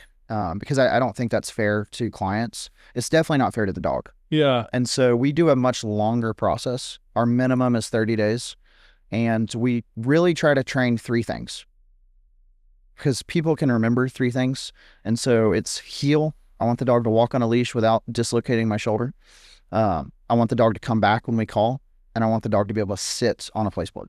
Yeah. And so, and the reason for that, on the kind of the idea behind that, is I want the dog to go with me, come back to me, and be able to stay put. And from that, the education I want our owners to have when the dog goes home is, if your dog can do those things, they get to do more life. And by doing more life, that becomes training. Because if your dog stays in the crate when guests come over, well, they're getting worse at being around guests because they're in the crate stressing, or even not stressing. They're just excited. They're like, oh my gosh, I can't wait to get out because grandma's here or the grandkids are here or whoever's here. And well, you compound that 3 years down the road and the dog can't be around people or guests, or super sweet even, but is jumping on everybody. Or in a hunting situation, great hunting dog, loves to retrieve, can't be quiet in the blind, or is jumping out in the pond before the ducks land. So trying to teach clients that consistency and fairness long-term with your dog will allow your dog to do more than, and I always tell people, like, unlimited ice cream and TV does not make good kids. And so with your dog, unlimited freedom and unlimited treats and free time and all the things does not generally produce dogs that are sound, that are settled. And by settled, I just mean the dog can be around people and go, how are you doing? And isn't like, doing donuts on the furniture, right, and breaking the glass door and that kind of stuff. So my goal with our clients when they leave us is their dog can exhale and go, and the owner can ultimately, because a lot of the dog's stress, whether it's hunting or in the house, is the owner's like, don't bite people, or don't jump on people, don't jump on people, don't jump on people. And the dog's like, what are you talking about? I'm good. Wait, we're scared of people? And so they feed off of our energy, and whether that's excitement, that's why I love the hunting dogs. I have hike for 37 miles kind of energy, which is crazy. And the hunting dogs for me have always like just spoken to my heart, because they have absolute complete disregard for bodily safety and just a pure passion for picking up a duck in a field, which arguably is pretty funny, right? Like, just the only thing the dog thinks about is, can we go get a duck? Can we please get a duck? Can we get a duck? And I love that. So at the end of it, just having owners where they can have a dog that's excited and also have self-control. They're not mutually exclusive. And I think we generally end up in training, it has to all be, ice cream and Netflix, or it has to all be the dog's in trouble. And that neither one of those produce super reliable dogs. So our goal is, at the end, that our owner understands, how do I reward my dog? How do I correct my dog? And how do I have fun with my dog? Like, what do I do that's like reasonable, that's exciting, that the dog can enjoy hunting or in the house? Yeah. So. I think that gets into something that you said to me before the show that, I'll let you expound on this a little bit, and maybe it's like managing owner expectations, but like the thing you said was, humans can dunk a basketball. Oh, yeah. But not everybody can dunk a basketball. Correct. So taking that analogy, I guess you're helping. Are you seeing owners expecting things out of their dogs that their dogs just cannot do? Absolutely. I think that kind of stems culturally. We tell it, I think we've all heard, like, you can be anything you want. That's not true. It's not true. This is not true. Yeah, it's not true. I wanted to play in the the MLB, and that didn't work out. Yeah, me too. My brother wanted to play in the NFL. That didn't work out. Sitting here smoking cigars. Yeah, drinking whiskey, talking about and having a podcast. I mean, it's not a bad follow up. It's not as great as playing right there. Major League Baseball, but it's second for sure. Yeah. So that is one thing I try to tell owners is, there are people that run marathons, right? Like humans that run marathons, and they do it for fun, which is crazy. Yeah, that doesn't make sense to me. Like, right? Like, there's people that do that, and there's people that do jiu-jitsu, and there's people that do all sorts of crazy stuff, and they love it. But not everybody does marathons. Like, not all humans, if you ask them tomorrow, hey, I need you to run a marathon tomorrow, or even if you said next week or next year or whenever, not all humans can run marathons. And so I think if we take that thought and apply it to dogs, we'd be a lot more successful. And the reason for that is breed selection matters. The parents of the dog matter. What if you got the dog from a breeder and the breeder has never hunted with the dogs before, and none of the parents have hunted and none of the grandparents have hunted, it doesn't mean the dog won't be able to play fetch or learn how to retrieve, but you're not starting from a great spot. You're starting from a, maybe we'll be able to dunk. And that might happen. I have some dogs that I've trained that are not from hunting lines at all, and they're phenomenal retrievers. But you're definitely putting yourself at a disadvantage if your goal is a high quality hunting dog that's hyper successful. And the reason I say that is with the dunking or the marathon is, I'll have people on Instagram tell me their Shih Tzu can run a 400-yard blind retrieve. And I'm like, maybe a bald eagle might pick it up before he gets there too. So that's a possibility. So that's with the hunting dogs particularly, but even the house dogs, not every dog is capable of everything. It's just, in my opinion, not true. And that doesn't mean that every dog doesn't deserve a good home, or every dog can't have, better training or make progress. But if you take a dog from the pound that was abused and is reactive to people and was in a crate for 4th of July, and you bring it and you say, hey, we want it to be a hunting dog, there's a lot to get through before we can even start the hunting dog process, because the dog is scared of. He's got a lot of trauma. It's got a lot there, and that's not even necessarily the dog's fault. But the genetics are not in the dog's favor. The upbringing's not in the dog's behavior or in their favor, and so that in my opinion helps people go, okay, where's my dog at? What's the breeding? Or where, if it's not, from a breeder, it's from the pound. Okay, what breed is it? There are breeds that have been bred for hundreds of years or thousands of years for a specific task. You take an Australian cattle dog and you want it to be a retriever. It's possible. You can teach a cattle dog how to retrieve, but they would much prefer to run around and nip at your kid's heels or your cow's heels and herd things. And so if you take a herding dog and you want to make it a retriever, it's possible, but you're really, really making your life hard. Yeah, you're asking the dog to do something that's not what it's really meant to do. Yep. It's so like when I guess if you're going to tell people if they want a dog in their life, in their home, like don't start with the dog that you want, the breed of dog you think is cool. Yep. You should start with, what do I want this dog for? Correct. I think a great way to pick dogs out would be and you could do this with chat now because it's crazy, get a description of the pros and cons or the kind of natural tendencies of a breed without the breed name and without a picture, and read through the descriptions and match that up to what you want to do in life. If you're a marathon runner and you want a dog to run with you, don't get a Mastiff. It's a bad idea. Like, it just is. And don't get a Shih Tzu either, because that dog's not going to make it. And so if you just took the characteristics of the dog and you said, I'm a marathon runner and I want to run 4 or 5 days a week with my dog, a pointing dog might be a really good option, because that dog wants to do exactly what you want to do. They want to run 25 miles a day and have a great time. Dude, yeah, go ahead. Sorry. So that's my advice to people if they don't have a dog yet, is to try really, really hard to not pick it out based on the size, the weight, the color, which is how most people, unfortunately, I think, kind of view dogs. And I think that stems from the idea that any dog can do anything. So I pick out the one that looks the cutest or that looks the coolest, and I take that dog and I kind of cram it into the mold of what I want the dog to do. And that's really backwards. We should try to find, this is the skill set I want the dog to have. This is the natural desires. I just got off the phone with a client earlier today who, her parents adopted a 2.5-year-old Anatolian Shepherd, which is a livestock guardian breed. And I've worked with them before. They are from the Anatolian Plateau in Turkey originally. And their job is to live with sheep in a pack of 5 or 6 or 10. And if they hear coyotes 500 yards away, 3 of those Anatolian Shepherds will go kill the coyotes and come back. They don't make good yard dogs, because they'll hear a coyote or a raccoon or a possum in your neighbor's yard, and they will climb a 10-foot fence and they will go take care of the coyote.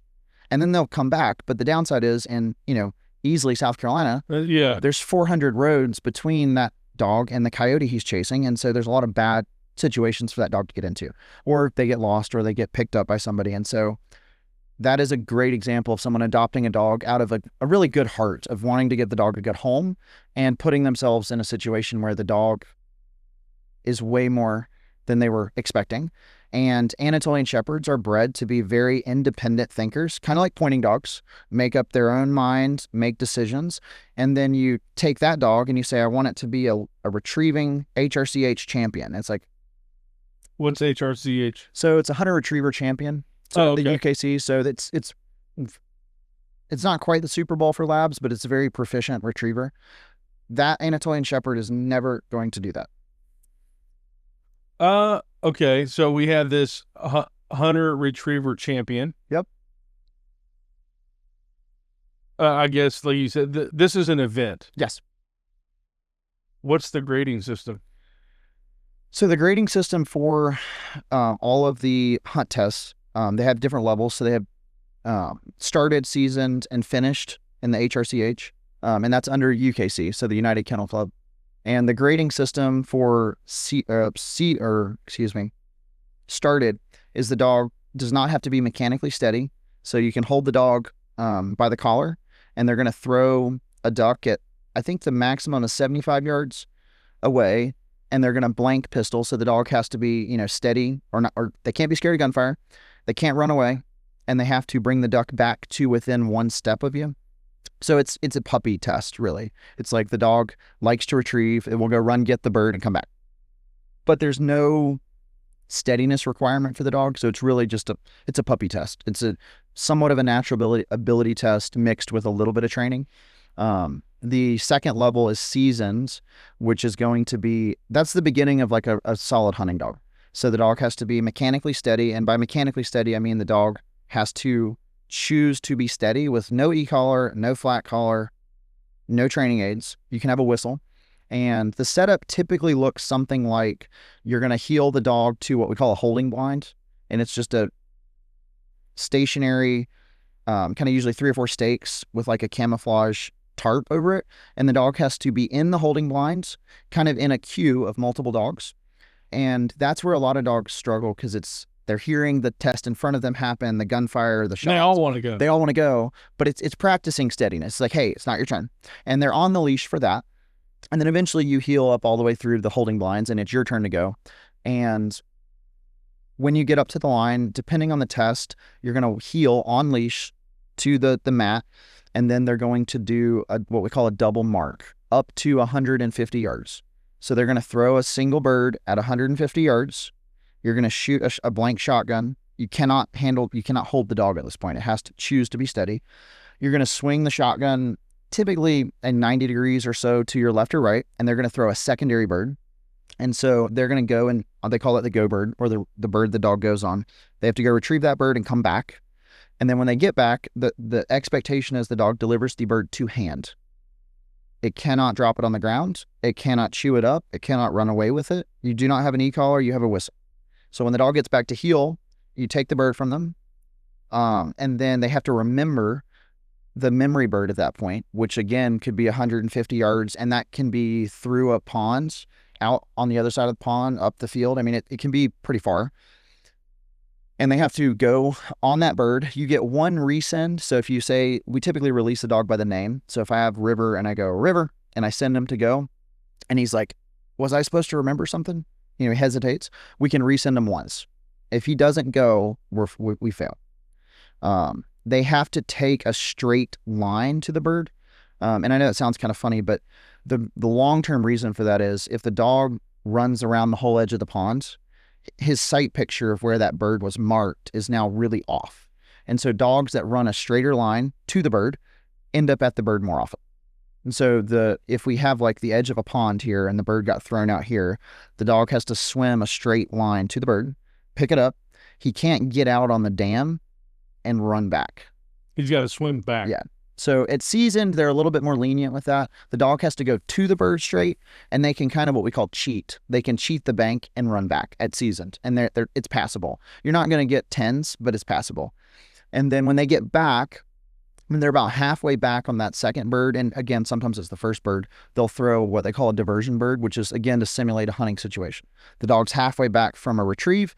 They'll throw a duck right over the dog's head. You have to blank or shoot a blank pistol or shotgun again. And the dog has to complete the retrieve and then go get the diversion bird, is what they call it. When they come back, this is where dogs, you kind of see the good from the great with dogs. So they get back, they pick up the diversion bird, and we have to run what we call a blind retrieve. And it's super practical in the hunting world, but with retrievers, if a group of ducks come in and we shoot 4 of them and one of them falls down behind me, how do I get a puppy to go get that? Yeah. Like I can't say River because he didn't see it. And so we teach young dogs how to run what we call a baseball field or T-drill. And so we mechanically teach a puppy that when I say back, you sprint across the pitcher's mound and to second base. And we teach that with various different ways. But what we do is we eventually blow the whistle and the dog sits and looks at you on the pitcher's mound. And I'm at home plate, and I'm going to teach the dog hand signals. Right, first base, angle back, and then so on to the other side. And we're going to handle the dog over, blow the whistle. They sit and they look at me. We're going to handle them again. And then we're going to kind of RC car drive the dog to the bird. So at the season level, they have to run a blind, but it's not in what we would consider the sight picture. So for example, out here, we have our 2 marks and we're going to run the blind kind of over here. So it's like fresh, clear, the dog's not mixing up a mark with the blind. The biggest difference between seasoned and finished is it's going to be a triple mark, and the blind will be right past one of the marks. So they'll have a mark, and then 50 yards past the mark, you have to run a blind. And so the dog can't hang up and hunt the area where he just picked up a bird. He's got to listen to the owner and handle through that. Yeah. And then at finished, they have to come back clean. They can't cheat. So, and they get really technical with it. They have in the retrieving world what we call tech ponds. So there'll be a pond and it looks like you put like fingers of land out in the pond. And so they'll throw the mark and the dog's got to swim, get out on the land, get back in the water, get out on the land, get back in the water, pick up the bird, and then come back straight. So if the dog runs, the bank of the pond, we're done. If the dog chews up the bird, we're done. If the dog stops and drops the bird at finish, we're done. So there is a really high level of proficiency. Intense, man. So that's the HRCH, is the Hunter Retriever Champion. And then that you have to pass that. They do a land series in the morning. So it'll be in a big field with grass, everything from knee high to hip high. And then in the afternoon, they do that on water. And if you pass that day, you get a single ribbon. So for HR, which is seasoned, you need 4 passes to get the title. And for the finished level, you need, I believe it's 6 passes if you go straight to it. So 6 days, a Saturday, Sunday. Yeah. Where the dog runs clean. And you can fail a day and it's not the end of the world, but that's the kind of the retrieving world. Yeah. In a nutshell. And is that mostly labs? Yes. Or what? Yeah. So that you'll see like a high percentage, an incredibly high percentage of black labs. And the main reason for that, I'll get in trouble with somebody for saying this, but in the early 18 and 1900s, black labs are much more statistically likely. Chocolate labs are not. Yellow labs are not. And so if you have a litter of puppies, the only reason we're going to breed one of the black labs to make new hunting partners is because they were really, really proficient. They did the job really well, because we had 5 of the black labs to choose from, and we only had 1 chocolate lab. But unfortunately, in the early 1900s and 20th century, the chocolate labs got really, really popular. And so we bred that chocolate lab. And it's not the chocolate lab's fault, but what happens over the last 50, 60 years, and there are some breeders that are really starting to correct that, but we ended up with a lot of chocolate labs that are kind of just, woohoo, what's going on? And they're not dialed in quite as well, and they don't have quite as much of the intelligence that you see in the black labs. So if you go to like the HRCH test, you will see 75% black labs. You will see some yellow labs, some chocolate labs. When you say yellow, you mean golden? Yeah. So Yeah. No, not the golden retriever. Yellow lab. Oh. Yellow Labrador. Oh, where's the golden retriever and all this? You'll see some of them, but again, it's a percent. It's a small percentage, and it's the same thing. Most people that that have a golden retriever have the really, they're like 80, 90 pounds. They're kind of white washed a little bit. Those are not field dogs. And I can show you a picture of them, but the golden retrievers that are from hunting lines, they're like rusty red. They're a lot leaner. They're like 55, 70 pounds. Yeah, when you think of a golden retriever, Yep. you think of this kind of long-haired, floofy, just kind of trot down the street. So the field-bred Goldens look a lot more like an Irish setter that's short-haired. Yeah. Like that's kind of what that rusty red color, and it's not always that dark, but you'll see some, and there's a good amount. We're in South Carolina, so Boykin Spaniels are the state dog, so you'll see a decent amount of those, and some random more niche breeds, but a lot of black labs. So black labs, for retrieval, that's Yes. really what you want. Statistically, if you lined up 100 dogs and you were going to pick out the best retrievers, the black labs are going to win on that bet more often than not. That being said, there's some incredible, Boykin Spaniels and Springer Spaniels and Golden Retrievers, but you need to talk to the right breeder, get the right genetics. If you just lined up 100 Golden Retrievers from Greenville, South Carolina, there's going to be 3 of them that are really good retrievers. Because most of them are pet bred, and they're amazing house dogs. They're fun, they're happy, they're great with the kids, they don't want to run away. I mean, they're great dogs. So there's no knock on the breeding. It's just the purpose. Yeah. So I mean, if you're a hunter and you want a hunting dog, it's, from what I'm gathering, I mean, you should go to a breeder and not just pick up something from, the Humane Society. I would. There's definitely, I've seen some people pick up some lab mutts from the pound and make phenomenal hunting dogs. When I first got into hunting dogs, the first dog I picked up was it's kind of funny, a $50, fire department Facebook marketplace meetup. That was, she was half German wired-haired pointer and half black lab. And I guided with her for 3 years, and she was phenomenal. So, it's a great dog. but she was a mutt. So you can do it. I don't recommend it. If you want the best chance for success, you're chasing titles and papers, or just you want the best shot at having a really competent hunting dog, you're going to do better from a good breeder who's health testing the dogs and titling the dogs and all the things. So Yeah. We kind of got off track. Yeah, Which is fine, man. I don't care. sorry, I'm bad at that. Well, no, it wasn't you. I asked what HRS or fair. HRC or It's a very HRC. expensive rabbit hole. I'll tell you that. Oh yeah, Yeah, I mean it's that's expensive. Like, people find all kinds of stuff to spend their money on. You know, everybody has their thing. Some people it's hunting dogs. Other people I'm pouring tens and $20,000s of dollars into my Jeep with all your bells and whistles and like my motorcycle, my whatever. Like, Instead, I spend all of my money trying to teach a dog how to pick up a Tweety bird in a big grass field, which is pretty funny if you think about it. It's like, what do you do for fun? Have you ever looked for a Tweety bird in a really big field? yeah, It's a lot of fun. that's funny. Yeah, so we were talking though about like if you're gonna get a dog, Yes. forget the imagery and what you think is cool. Like, what do I want this dog for? Do Yes. I want just like a nice family pet that's going to live at home? Yep. Do I need a dog that's going to perform a specific function, and then go from there? Yes, I would. And you know, we got our dog just because she wanted a companion after her health crisis. And as I told you before the show, I mean, she initially wanted just a little lap dog, and 20-pound dog. Not what we got. No. But you know, we went to this lady's house who was a foster parent, and this dog was just super energetic and super fun, and she liked her, and now we have this, what I would call, I guess, a medium-sized dog. Is that medium-sized dog? I don't know. I'm not in the dog world. I spend a lot of my time with the larger end of the spectrum, so I'm way off on that. Anything under like 40 pounds to me is like small. So I don't know. Medium-sized dog? Yeah, medium size. Yeah, medium-sized dog. And she is, I mean, like, she is, she's been good. And this is me, I'm not a dog guy, Sean will tell you, but I love my wife. I love my wife, and so she has a dog. And like I told you, she has her dog. I have this nice podcast space now, and everybody. It's a pretty sweet trait. It's not a bad deal, man. That's a pretty sweet trait. Are you a cat guy? I like cats. Okay, that's unfortunate.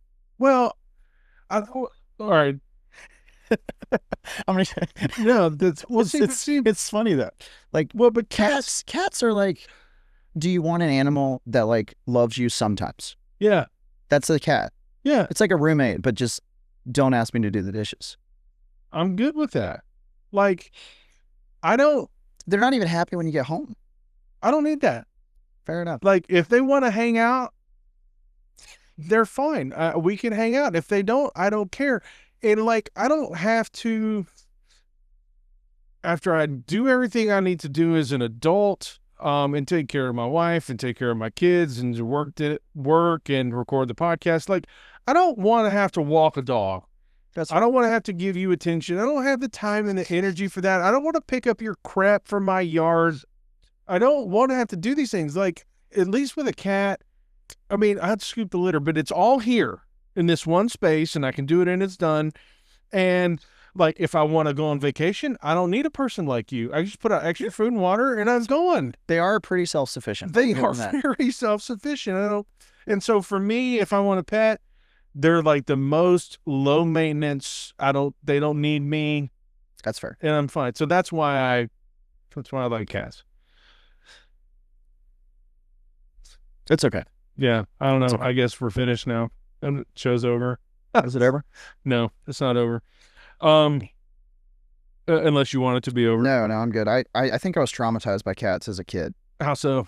My brother was a cat dude, not a cat lady, but a cat dude. And he had we lived out in the country, so just random stray cat that showed up. And she showed up with a litter of kittens. So my brother was like, I got an idea. Let's crack the window so she can come in and out as she needs, because she likes to hunt. And we'll leave the kittens in the closet, which is really cute and adorable when they're like a week old. Yeah. It's even decent when they're 3 weeks old.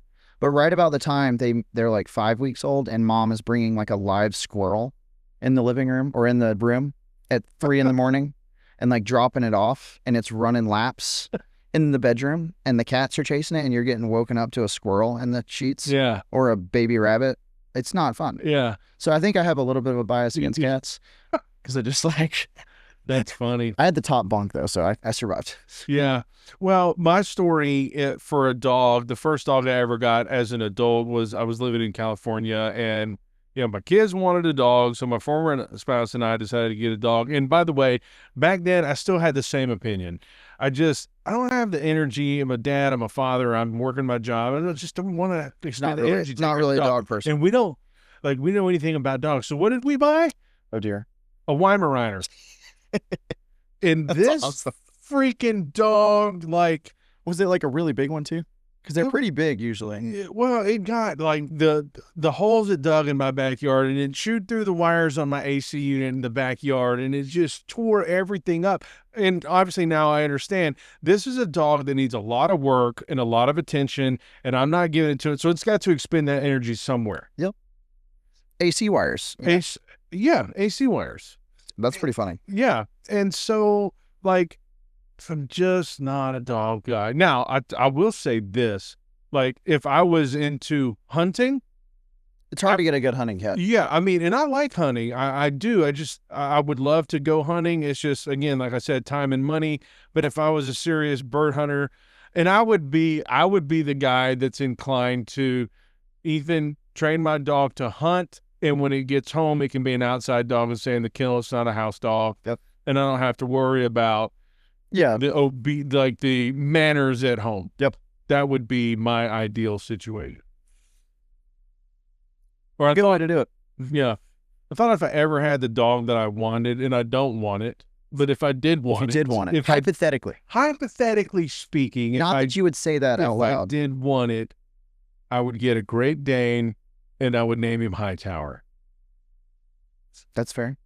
I mean, it just seems like super cool. And I'd have a great Jeep and take all the doors and the top off, and me and my dog would just cruise down the road, and he's like doing his big Great Dane thing, and he's trained obviously not to jump out of the car while we're doing 60 miles an hour, and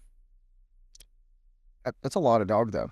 It is. For someone who says he doesn't want to pick up dog poop. I don't. That's a lot of poop. That's a lot of big. Yeah, and that's more like walking a horse, so you need to put in some miles. Yeah, but that's just not going to happen. Okay, I'm just saying. Great Danes are hilarious dogs. They're just hilarious dogs. Yeah, I've heard from Sean and Brad that they're very like they want to be with their people. They're people dogs. They are definitely people dogs. I don't know what else they're good for, but that's what they're for. They're a really big lap dog. They're a really big lap dog. What were they made for? Do you know? I don't know the answer. Or bred for guarding? Not anymore though. I was about to say all the ones I've worked with are like, just like, hey, you want to have a great time? Because I'm here to have a great time. That's just all. That's just it. It's just don't walk too far because I'm tired. So if somebody says to you, Ethan, I want a dog, and I just want a good family dog, a dog that's just with that attitude, I'm here to have a good time. Yep. What should they pick up? The golden retrievers are great. My wife is gonna love that I said that because that's her breed. But they can be a little ditzy from what I have seen. Just if you're trying to go hunt test side, they're a little bit challenging sometimes. But golden retriever or a British Labrador. The British Labrador, I would make a solid argument. It's probably the best dog that we have in the world, and the reason for that is, within reason, you can have a dog that on the weekend likes to go pick up 2 or 3 ducks for you. And then also, if you want to go on the boat on Saturday, we'll sleep on the boat while you're out. And they don't have insanely high drive. Similarly to the setters we talked about earlier, the setters, we have an American strand of English setters, which sounds crazy to say, but we have the same thing with labs. We have field trial Labradors, and they're smaller. They typically have more of a cone-shaped head, and they'll be 55, 70-pound range, but it's a Formula One car. I mean, it's all gas and no stop. And that's what we have. That's what I hunt test a lot of are American bred labs. And if you're going to hunt with them and you want to go to Arkansas and pick up 57 geese on a hunt, that dog will pick up 57 geese and put every one of them in your hand. And it might tear the curtains off the wall. So it with training, maybe not, but the British labs are a lot better in the middle. They're going to be a phenomenal house dog. They make great service dogs. Almost all the service dogs you see, there's very, very few of those that are American line service dogs, because the American dogs are just, I mean, they drink a Red Bull before you get them out of the kennel. And then by 10, they had another monster. I mean, it's just like, let's go. You want to do it again? You want to do it again? And what I mean by that is, like, in the training, we'll run 400 yard retrieves and do 3 of them with a dog. So he ran 9 football fields at full sprint, came back, put him in the trailer to cool off. And an hour later, he's like, can we please do it again? Can we do it again? Can we do it again? Like, again would be great. And that's a lot of dog. It's just a lot of dog. Yeah. So if you want a nice, chill, just hang out family dog, British Lab, absolutely, that's where to go. 100%. If you live in the upstate of South Carolina and you have a little bit of property and you have a dog that you're going to let kind of roam, but you want just kind of like a guard dog. Yep. What do you want? Like how guard dog, or like just a little bit? What did you say? Like a little bit of a guard dog, or like a lot? Either. Like, give me the dog for most scenarios. How about that? So I think the best guard dogs that I have seen, like full-fledged guard dog that seem to be well-mannered and have level heads, are the King Corsos, from what I have seen. I've seen some bad ones. I've seen plenty of bad ones. But if you want a guard dog... we talked about that before the show. that looks scary, that does the job, that isn't full of energy to where they want to run laps around the house 24/7. If you get a Belgian Malinois, that's what you're going to get. If you get a working line German Shepherd, it's a lot of go. From the King Corsos I've seen, they seem to have a little bit less go, and a lot more let's hang out on the couch, a little bit like the Great Dane. So again, though, you're going to deal with everyone's scared of your dog. No one wants to play with your dog at the dog park or wherever you go. So there's some downsides. But straight up guard dog, I kind of like that, though. It's the dog for that. I mean, nobody's going to want to hang out with you or pet your dog, which has its upsides. But if you want a guard dog, I think those are really great. But again, picking a random one up from someone on Facebook Marketplace who's 2.5 years old and has bit 3 people, that's not a good idea.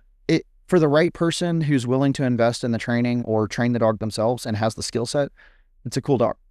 But you can also get yourself in a lot of trouble with that breed, because it's a 150-pound dog who was bred originally to hurt people, and with no discipline or self-control can be a really big problem. So great guard dog, and also a really big headache in the wrong setup. Mm-hmm. And then on the more mild guard dog, I think a lot of the Great Pyrenees crosses tend to be really nice. Just don't ask them to do a lot. They're not going to want to go on a walk with you. They will hang out at the farm and they will take care of the kids.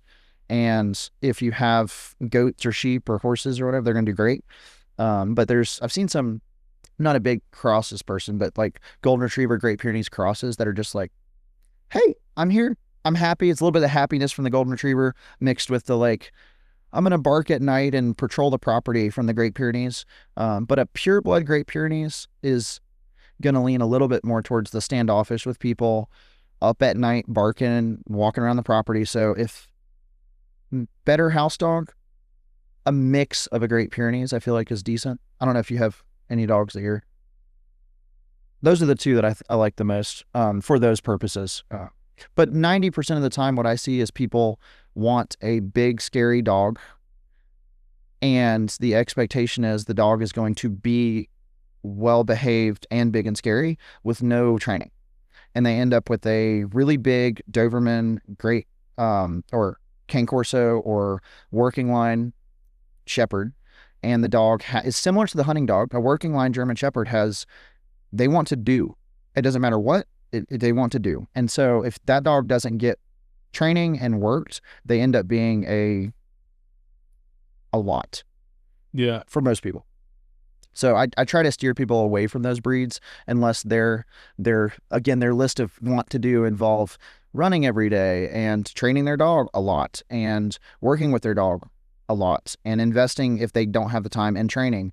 So if they're not if those aren't in the list of things they want to do, those are not generally dogs that work out well. And the way you can tell is if you go to the shelters and you look at the breeds that are there are kennels after kennels full of Belgians, German short hair pointers, doodles, which is a different conversation, and Belgians and Cane Corso crosses that are at the kennel because people can't handle the dog. And that's the sad part, is like you end up with a 140-pound dog that had not a lot of structure when it was puppy, and now it's 140 pounds and it's out of control. Yeah. And that's past my skill set, but it's a lot of work to come back from that. Yeah. So not impossible, but it's a lot of work. Yeah. What did you say? Did you say, I thought I heard you say a certain dog that was good to be a service dog. Did you say also the British Lab? Yes. So if you look at the British Lab, almost all of the service dogs, and I'm not in the service dog world a ton, but all of my friends that train service dogs, they take litters of British Labradors or Showline Labs, and they're hand picking from that litter the most settled, calm, focused dog out of that litter of 8 or 9. And they take that dog and it lives with a handler for a year or two and goes through all the basics and the socialization and the behavior work and the environmentals. And then they take that dog and they teach it a specific set of skills down the road with the family. Liam Neeson, a very specific set of skills. Yes, very specific set of skills. So I teach dogs like how to kill ducks, which is a specific set of skills, but how to like be completely neutral in any setting. Yeah. It's not for every dog. Sure. It's just not. Like on an airplane, on a subway, downtown, people, kids, other dogs, aggressive dogs. That is you need a dog that's level from the start and has a good upbringing and then has a lot of hours of training. That's why service dogs, unfortunately, are incredibly expensive if you're buying one finished. Yeah. There's thousands of hours in that dog. But I don't know the exact statistics, but I would argue the ones I've seen, it's probably 80-90% are some version of a mellow British Lab or something to that effect. You won't see a lot of doodles doing it. You will not see a lot of working line shepherds doing it. You will not see a Cane Corso doing it. Yeah, no. So you have to have a dog that, like you said, doesn't care about anything else except this one person. Correct. And it's not, I mean, they wash out a lot of dogs too. And they make great pets, amazing dogs, but you need a dog that can stay on task, that is very level emotionally, and also has enough drive to do a skill. Because you don't just need a dog that's like happy to, like a Great Dane that's like, I'm here, I'm having a great time. You want a dog that's that mellow and also can go pick up something for their owner or can go do a skill. So it's a weird mix of like trainability and drive with like completely level emotional state almost all the time. Yeah. Man, that's a lot of good information about just dogs, and we've spent a ton of time talking about it. But before we wrap up the show, I do want to explore one or two other things. One is Covey Kennels. You're staying busy. Yes, sir. Between training and the kennel portion. And this is, 4 years in the making where you're at. Yep. What's your vision for the future? So my vision for the future is to continue to grow our capacity to help the upstate with boarding that is safe, and it's not focused on the dogs are exactly like people vision. I want the Covey Kennels boarding to reflect that dogs need structure and that they need safety when their parents are out of town. I don't like calling owners when they're on vacation and telling them, hey, your dog got in a fight with a dog it doesn't know. And so our goal with boarding is that owners can drop their dog off, go on vacation, their dog gets walked a ton every day in a safe setting where it's clean, it's safe, but it's not in a mosh pit with 20 other dogs. And there are plenty of places in the upstate that do that, and they're great for the dogs that do that well. But there's a really large portion of dogs, mine included, that even if they did that well, it just wouldn't, it's not for me. I want my dog to be safe. He doesn't need to play with 30 dogs he doesn't know to be happy. He can play with the 3 dogs that I have when he gets home and he's happy. So for me, that's what I want our boarding to look like for clients is they have safety. Their dog gets exercise and stimulation when they're there, but we're not focused as much on the play and just like mosh pit style boarding. It's more focused on training and developing a dog that's safe and then developing good behaviors while they're with us. We do a lot of training with our boarding dogs as well. It's a little bit more short term, but working on behaviors. So that's my focus for the training or the boarding. And then on the training side, my passion has, and I think always will be, developing hunting dogs. I connect with how much they love it. I mean, they have crackhead energy 24/7, and it's just, I love it. It's, you get there in the morning, I get there, 5:45, 6 o'clock, and they're all like, we haven't trained all week. Where have you been? And I'm like, it's Friday. We've trained every day this week. And I love that. I love seeing with hunting dogs. I remember the first time I saw a hunting dog, I was probably 13 or 14. And this guy, neighbor down the street, like covered his dog's eyes with his hand and like threw a tennis ball. And I was like, what is about to happen? And he sat back and the dog runs a straight line and he blows the whistle and the dog sits and then he gives it a hand signal. And I was like, dogs can do more than just not run away. Like, what? That's an option. And so since then, I've just like loved seeing like how good dogs that are given a purpose in the hunting world, they can serve their owner in a way that's really cool and just incredible to see, continue on a legacy of outdoors in the US, which is amazing. And we have public lands, which is awesome. And getting dogs to do that at a high level, I think is just awesome. So my vision for Covey Kennels is we do the boarding and we service the upstate in that way. But then on the hunting and the training side, that we develop dogs that are amazing in the house and also can perform at the highest level in the field. So Yeah. that's my vision. Do you have any future, like, and I don't know what else you might offer because I'm not in the world of dogs, but do you have anything in the old think box up there about expanded services? No, we've kind of, I think been going the other way a little bit. We've been kind of like narrowing down what we're good at. We've been doing it for a little while now, but we haven't been doing it for the longest. So, we've been narrowing down what we're good at. We love doing the obedient stuff with dogs. I don't have the hours and really more importantly, I don't have the passion for the reactive dogs, the dogs that like to bite people. And so that's where I hand him off to, Jetline and stuff like that, where he's way better at it than I am and has a passion for it. I think to work with those dogs, you need a passion for it. And so we've been narrowing our focus in that regard. We've got a 8,000 square foot facility that's going up this year. So that's, Congrats, man. it's crazy. I'm excited. Dude, that's super exciting. Well, cool. And I like what you said about narrowing the view. And so I think about it in this way. Like, you can go to, say, the Cheesecake Factory and like just like 50 items you don't even know what to on the menu. Yeah. But if you go to like a high-end steakhouse and everything's a la carte, there's like a handful of items on the menu because we do these things exceptionally well. Correct. So like, find your skill and your talent and then just laser focus on that thing, man. And you produce a superior product. I believe that is definitely the case. Of all the people. No, by the way, I like Cheesecake Factory. Oh, I don't know if I've been to the Cheesecake Factory. I don't know if that's You're a cat guy. Never been to the Cheesecake Factory. No, I'm just picking. I mean, their cheesecake's really No, my wife is like way more. Have you been to Old Europe downtown?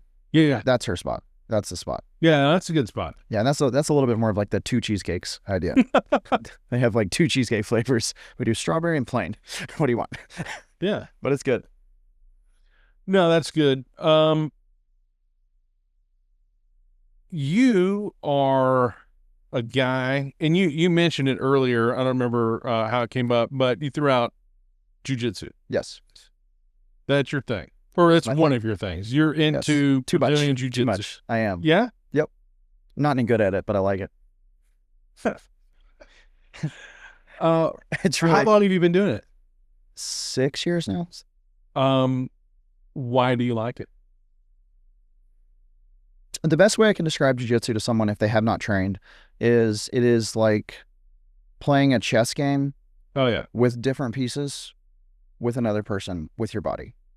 Yeah, but they're all moving Yeah, at the they're all same moving time. at the It's same not time. like So one. it's Like a I lot move, going you on. move, you yeah. So it's all the same time. I like the mono focus of it. It's kind of the same reason I think I like the hunting dogs or hunting. It's a singular focus on achieving a thing, whether that's bird hunting or jujitsu. I like the calmness that I feel when I'm rolling or training jujitsu. But yeah, I think the thing that continues to pull me back to that is it's just like an infinite box. It's similar to dog training or running a business or being married or life. It's like you get through one level or you get through 1 year, and then like you talked about reflecting on next year or last year, and you're like, wow, there's a lot I need to do differently. And jiu-jitsu is just, it's that, but it's very tangible. It's not quite as theoretical and out there. It's very just like there's real consequences in real time. You get like real feedback right away. Did that move work? No, I got strangled. Right. So it's an immediate like, all right, don't do that again. And so I love that of just like continuing to try or continuing to like problem solve. And there's an immediate answer to, did that work? And it's like, probably not. Did you lose? Yeah. So I long time ago, I did a little bit with a friend of mine who was how was it? really into it. No, I mean it's It really fun. stuck, didn't it? Uh-huh. It stuck. Oh yeah, totally. But I mean, I just remember doing this stuff with him and you know, and I don't know what I'm doing. I'm just learning and There's always you- that friend who's like, you should try it yeah, just to beat and you then up. like yeah, 15 seconds later I realize I'm being choked with my gi because he's got it like across my neck and yeah, and You realize he didn't want to show you anything? no, He was well, just there to I was so he was a guy. I was a youth pastor at this church in Texas, and he was a guy that worked with the youth, and we had a really good relationship. And there were several guys in the church, and we would put down the mats, and we would just it was just something we did, you know, and it was fun for a while. It was not really my thing. How long do you train? I wouldn't even call it I trained. Yeah, you just like 3 or 4 did classes. this thing. Yeah, that's right. Yeah. That's right. You checked it off. You checked it off the box. I gave it a whirl, you know. I mean, it's a useful skill to have in the event that, you know, something goes down. But Maybe. I try to avoid those as much as I can. Avoidance, and unless I'm It's the cornered. best. Absolutely. Yeah, I mean, I don't want to hurt anybody, but if I have to, I will. You know, it's just a fact of life. It's like when we look at the world we live in. Crazy world out there. It is a crazy world out there. What do you get out of jiu-jitsu? I mean, you kind of explained it, but a little bit. But what do you find that it supplies you? So I have never been able to stick with working out consistently. So that's not a good thing. But jiu-jitsu is probably the only thing outside of sports that and it's a sport as well, but it's the only thing I've been able to stick with consistently. Like I want to go train. It's not like have to force myself to get up and go train. I haven't trained a ton more recently with the business. We've been incredibly blessed and busy, but it's been a little bit on the back burner with 2 kids in the business right now. But I love that I don't have to force myself to go train. I mean, sometimes I do. It's not, getting up in the morning isn't fun every morning, but every other type of working out, lifting weights, running, all the things, I'm just like, I got to do it. Which is something for me to work on. But jiu-jitsu is just like, I love the physicality of it. I love the physical workout for me. You feel better afterwards, all the dopamine and all the good hormones of just working out hard. And then running a business for the last, 6 years, being self-employed, there's really big ups and there's really big downs, and it's not all perfect, but jiu-jitsu has been really good for me, just of like, hey, today was really good, today was really bad, but I can come back and train hard and then leave the gym and I'm like more clear-headed, problem solving, just at a better place mentally when I train versus when I don't train. So In the moment, do you, I mean, you're focused, like when you're, as they call it, rolling. yes. Is that helpful for you mentally? Because I'm focused on this and I don't have to think about my business. Correct. And I don't have to think about, It's amazing. that's the whether it's, relationship stuff, kids, business, it's a really good, some people run, some people work out, lift weights heavy, some people Smoke cigars. smoke cigars. I do that. But it's a really good, like, just clear the head, clear the mental trash, focus on one thing. If you do focus on something else when you're rolling, you tend to get strangled. Yeah. So like it really it brings your brain back to, all right, don't stay here. Yeah. So you're gonna whatever. And then the thing, I've done a decent amount of competing, not any good at it, but I like the competition because it's similarly to like when we go to hunt test, you get the nerves and you're like, all right, sweaty palms. Yeah. I like pushing myself to overcome that. It's like, I don't like that feeling. I don't like when I compete jiu-jitsu and I'm nervous and I'm like, don't have self-control and don't have control over my you're kind of like, whoa, up here. And I like training so that I can be ready to compete and then kind of battle those emotions and work on, hey, you're okay, you're good. This is arguably scary. He's 250 pounds and wants to kill you, but like coming back to earth and going, no, we've got this. Get in there, do what I've practiced. But similarly to jiu-jitsu or dog training, I think that it's not falling in love with winning jiu-jitsu matches or being really good at dog training to where you get ribbons. It's falling in love with the things that you need to do to get to the ribbons. Yeah. Ribbons are not the goal. So jiu-jitsu has really done a good thing for me in teaching me that, like, you don't get good at jiu-jitsu because you want to win jiu-jitsu matches. You get good at jiu-jitsu because you fall in love with training and getting better. And if you do that, you start winning things and start, whether it's hunt test or jiu-jitsu, that's been a good thing for me. Yeah, you do it for the thing. Yeah, you're doing it to get better at the thing and to pursue the thing and to work out and physically, whatever, mental stress, but falling in love with the pursuit of the thing, not necessarily the ribbon or the trophy or the winning the match. That's been really good for me because I tend to be, like I said, the hunting dog's like goal focused and go to this and go to this. And I tend to run past things in life trying to get to a ribbon or a goal. And you're not going to get the reward just like the dog running past the past the bird. Yep.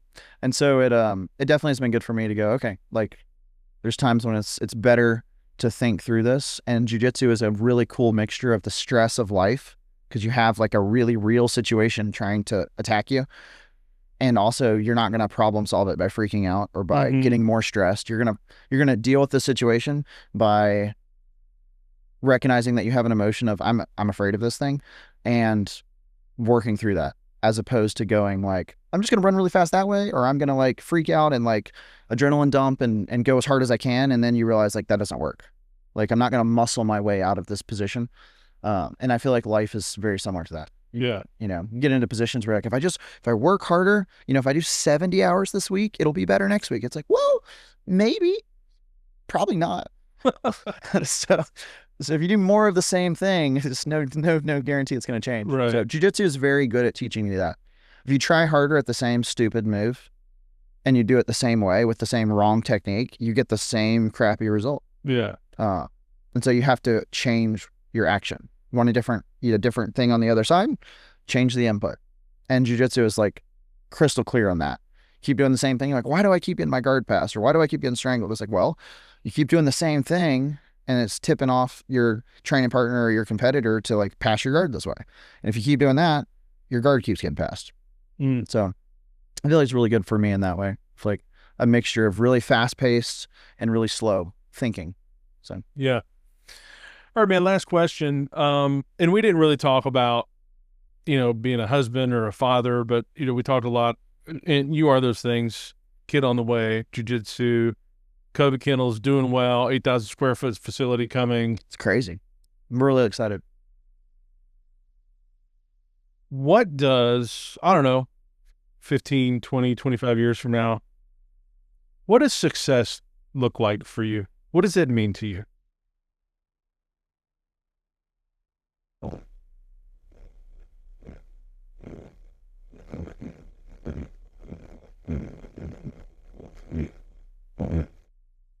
I think that ultimately for me, whether it's business or jiu-jitsu or my wife and kids, I think that if people know more about Jesus because they met me, that would be success. Let's go. I think that's hard to quantify because it's like, does that mean I win a jiu-jitsu medal? Does that mean I build an 8,000 square foot building? Does that mean I love my family XYZ way? Do I have 3 kids or 4 kids or no kids or whatever? But I think if like, can't remember exactly how Charlie Kirk said it, but it's the coolest way ever.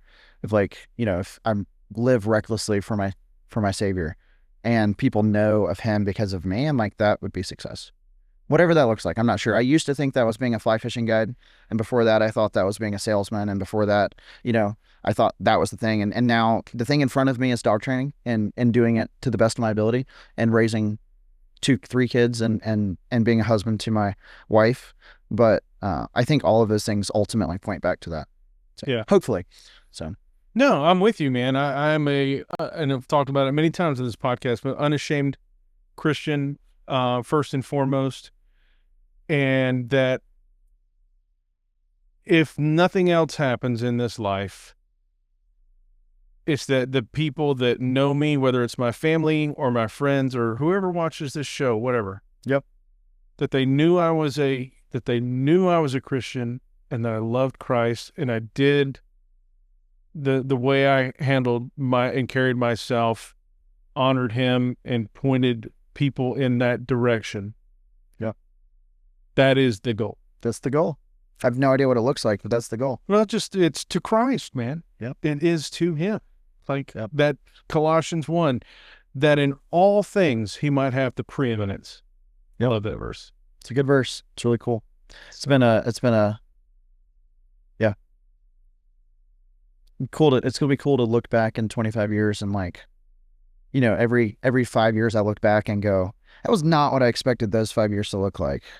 And it's usually a very large amount of me saying, I'm going to do this. And Jesus going, no, not that. This is what I have for you. And it's way better. It's way better, whether it's harder or easier or whatever. I feel like I usually make plans and they get adjusted pretty radically. Do you ever look at your relationship to Jesus in the same paradigm as how you train dogs? Yes, I view it like the thing that when I had my son 4 years ago, that kind of opened my eyes to how Jesus, I think, views us, which is when I was just getting to dog training, I was like, the dog's got to do it right. He's got to do it right. He's got to do it right. It has to be perfect. And it's like, yes, we want perfection. We want that. But I really started to realize with my son of like, my son and me have been making paper airplanes lately and like trying to build the coolest paper airplanes at night. And he tries to fold them and they're terrible paper airplanes. I mean, they're horrible. They don't fly at all. And then me and him make one and I'm like, I'm more proud of the one that he made and it's like, it doesn't even fly and he's excited about it than I am of like a million perfect airplanes. Yeah. And when I had him realizing like, yes, there's things I don't want him to do. There's things that are bad that he could do, but like, I choose to love him, not he does XYZ and I love him. And I think that when I was a new dog trainer, I viewed dog training like that a little bit of like, I need the dog to do this so that then they're successful. And it's like, yes, but like the dog's awesome. The dog freaking loves you because you exist. Like the dog just is like stoked that you're here. And so similarly to like my son looking at the dog and go, man, it's crazy that my expectation of dogs now is they've got to run a perfectly straight line, 400 yards. And it's like, that's insane. Like, that's crazy. Like, the dog's happy to be here. And the fact that he does that is just insane. Like, that's so cool.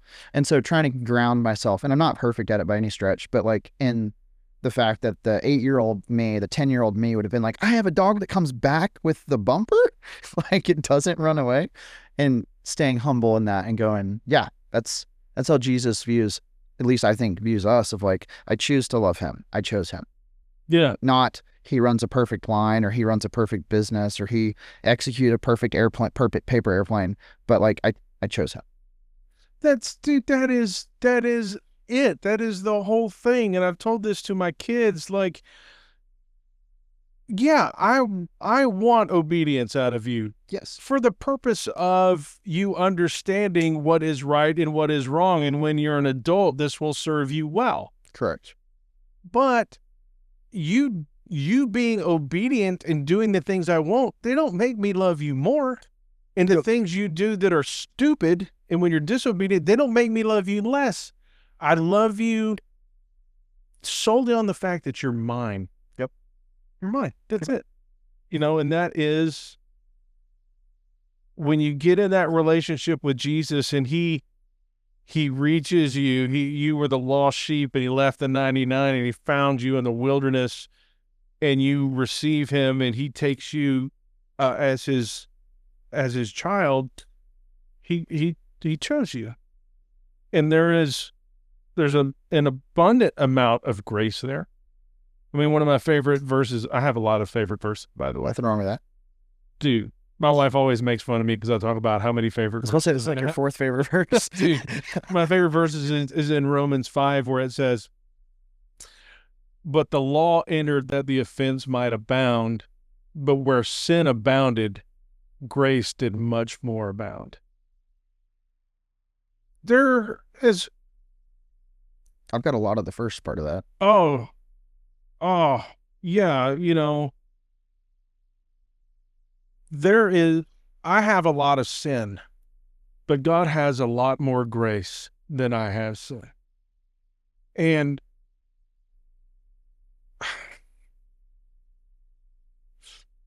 like, it's pretty special. It's hard to put into proper words, and he just, you receive him and he loves you. And I don't know what else there is to say, man. That's it. That's the only thing right there. Yeah. I don't know how to square it. I don't know how to make it make sense. I wouldn't have chose me. No, absolutely not. I'm honestly like, I definitely would. Well, and here's the wild thing. Like, because God is omniscient and knows all things, like, God knew what a screw up you were before you were even born. He knew everything you were going to do, but he loves you anyway, and chose and called you and reached you and chose you anyway. It's pretty cool. Stressful to think about though, like how much screw up was in line for me. Like, like, yeah. And he still was like, no, it's still him. Yeah, I'm like, that's crazy. It is.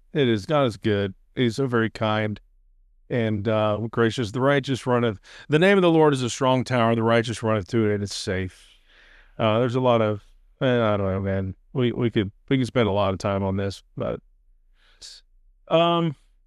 if people need your services, and I know there are umpteen dog owners in the upstate that do, whether it's for boarding or obedience training or for hunting dog purposes, where can they find you? They can find us on Instagram, Facebook, our website, and then all that has all of our contact info on it. What's the website? CoveyKennels.com. CoveyKennels.com, and you've got all the little social media buttons there. So y'all get on over to CoveyKennels.com, check them out. I know Ethan, he's going to take care of your dog. Everybody's going to be much happier at the end. The owner will, the dog will, everybody will be in much better shape for it. So is there anything that we didn't cover that you want to talk about? No, my wife and kids are amazing. Yeah. They're freaking awesome. Let's talk about it if you want to. My little my little girl, Evelyn, she's 2 now, and I've realized like how toast I am. Like I'm not in good shape at all. Bro. It's bad. It's Yeah, really bad. my youngest daughter's 13. It's really bad. It's not good. Dude, It's not good. I'm going to be calling you a lot. Yeah. It's Devil's really world. I soon. just live in it. You know what I mean? Yeah. What, like, you're not in how are you not in good shape? I have I'm like, I need to say no to her. Oh, I need to be a good dad. And it's so hard. Just like, she just looks at me and she's just like, can we please? Can you hold me? And I'm like, yeah, I can hold you. Like, it's amazing. I love it. I've always loved kids even before we had kids. And, they're such a cool blessing. My little boy is, really cool video. So when we do hand signals with dogs, we're doing like hands.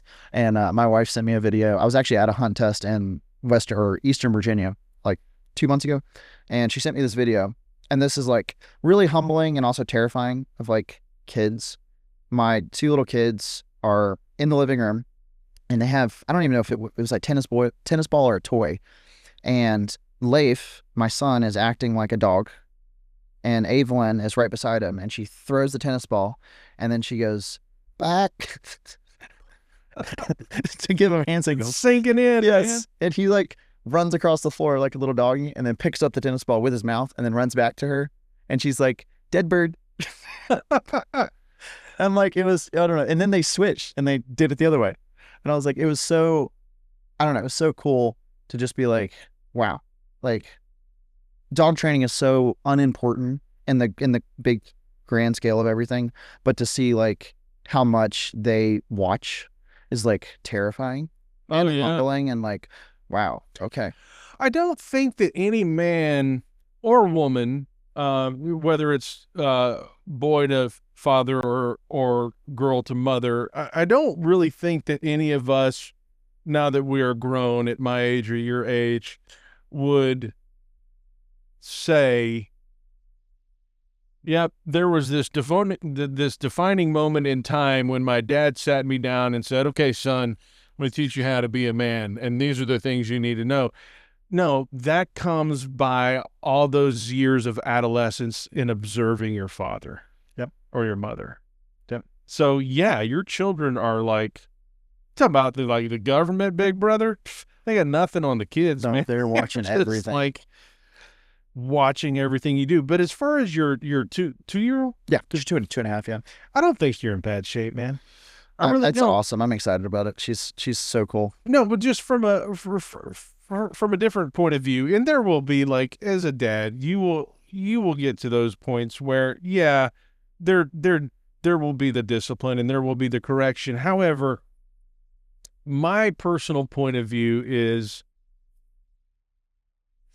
if I'm going to overkill on anything to my children, it's going to be to love and grace and mercy, because that is how God treats you. We just talked about like how, like you said, you wouldn't have chose you. No. But he chose you anyway. And it's like when you are going through whatever and your attitude has been whatever, and when I say whatever, I mean not in a good way. It's just, and you go to God, he's like, yeah, come on, we'll get this. We're going to have a talk. We're going to get this squared away, but yes, come to me. And that is what you're putting into her. So I think you're very cool. I think you're in good shape, man. I'm very blessed. I'm very, very blessed. So very grateful for that. Awesome. All right. Well, I guess we're done. Appreciate it. Yeah, man. This has been super fun. Good talk. Absolutely. Again, CoveyKennels.com. Reach out to him if you need some help with your dog. Give him a follow on social media. If you'd like to support the show, like it, follow it. If you're interested in being a partner with Sunday Afternoon Smokes, would love to have that too. But share this episode with your friends, with your family. Share it on your socials and share it with the world, because Sunday Afternoon Smokes is really sweet. We'll talk to you soon. It's really sweet.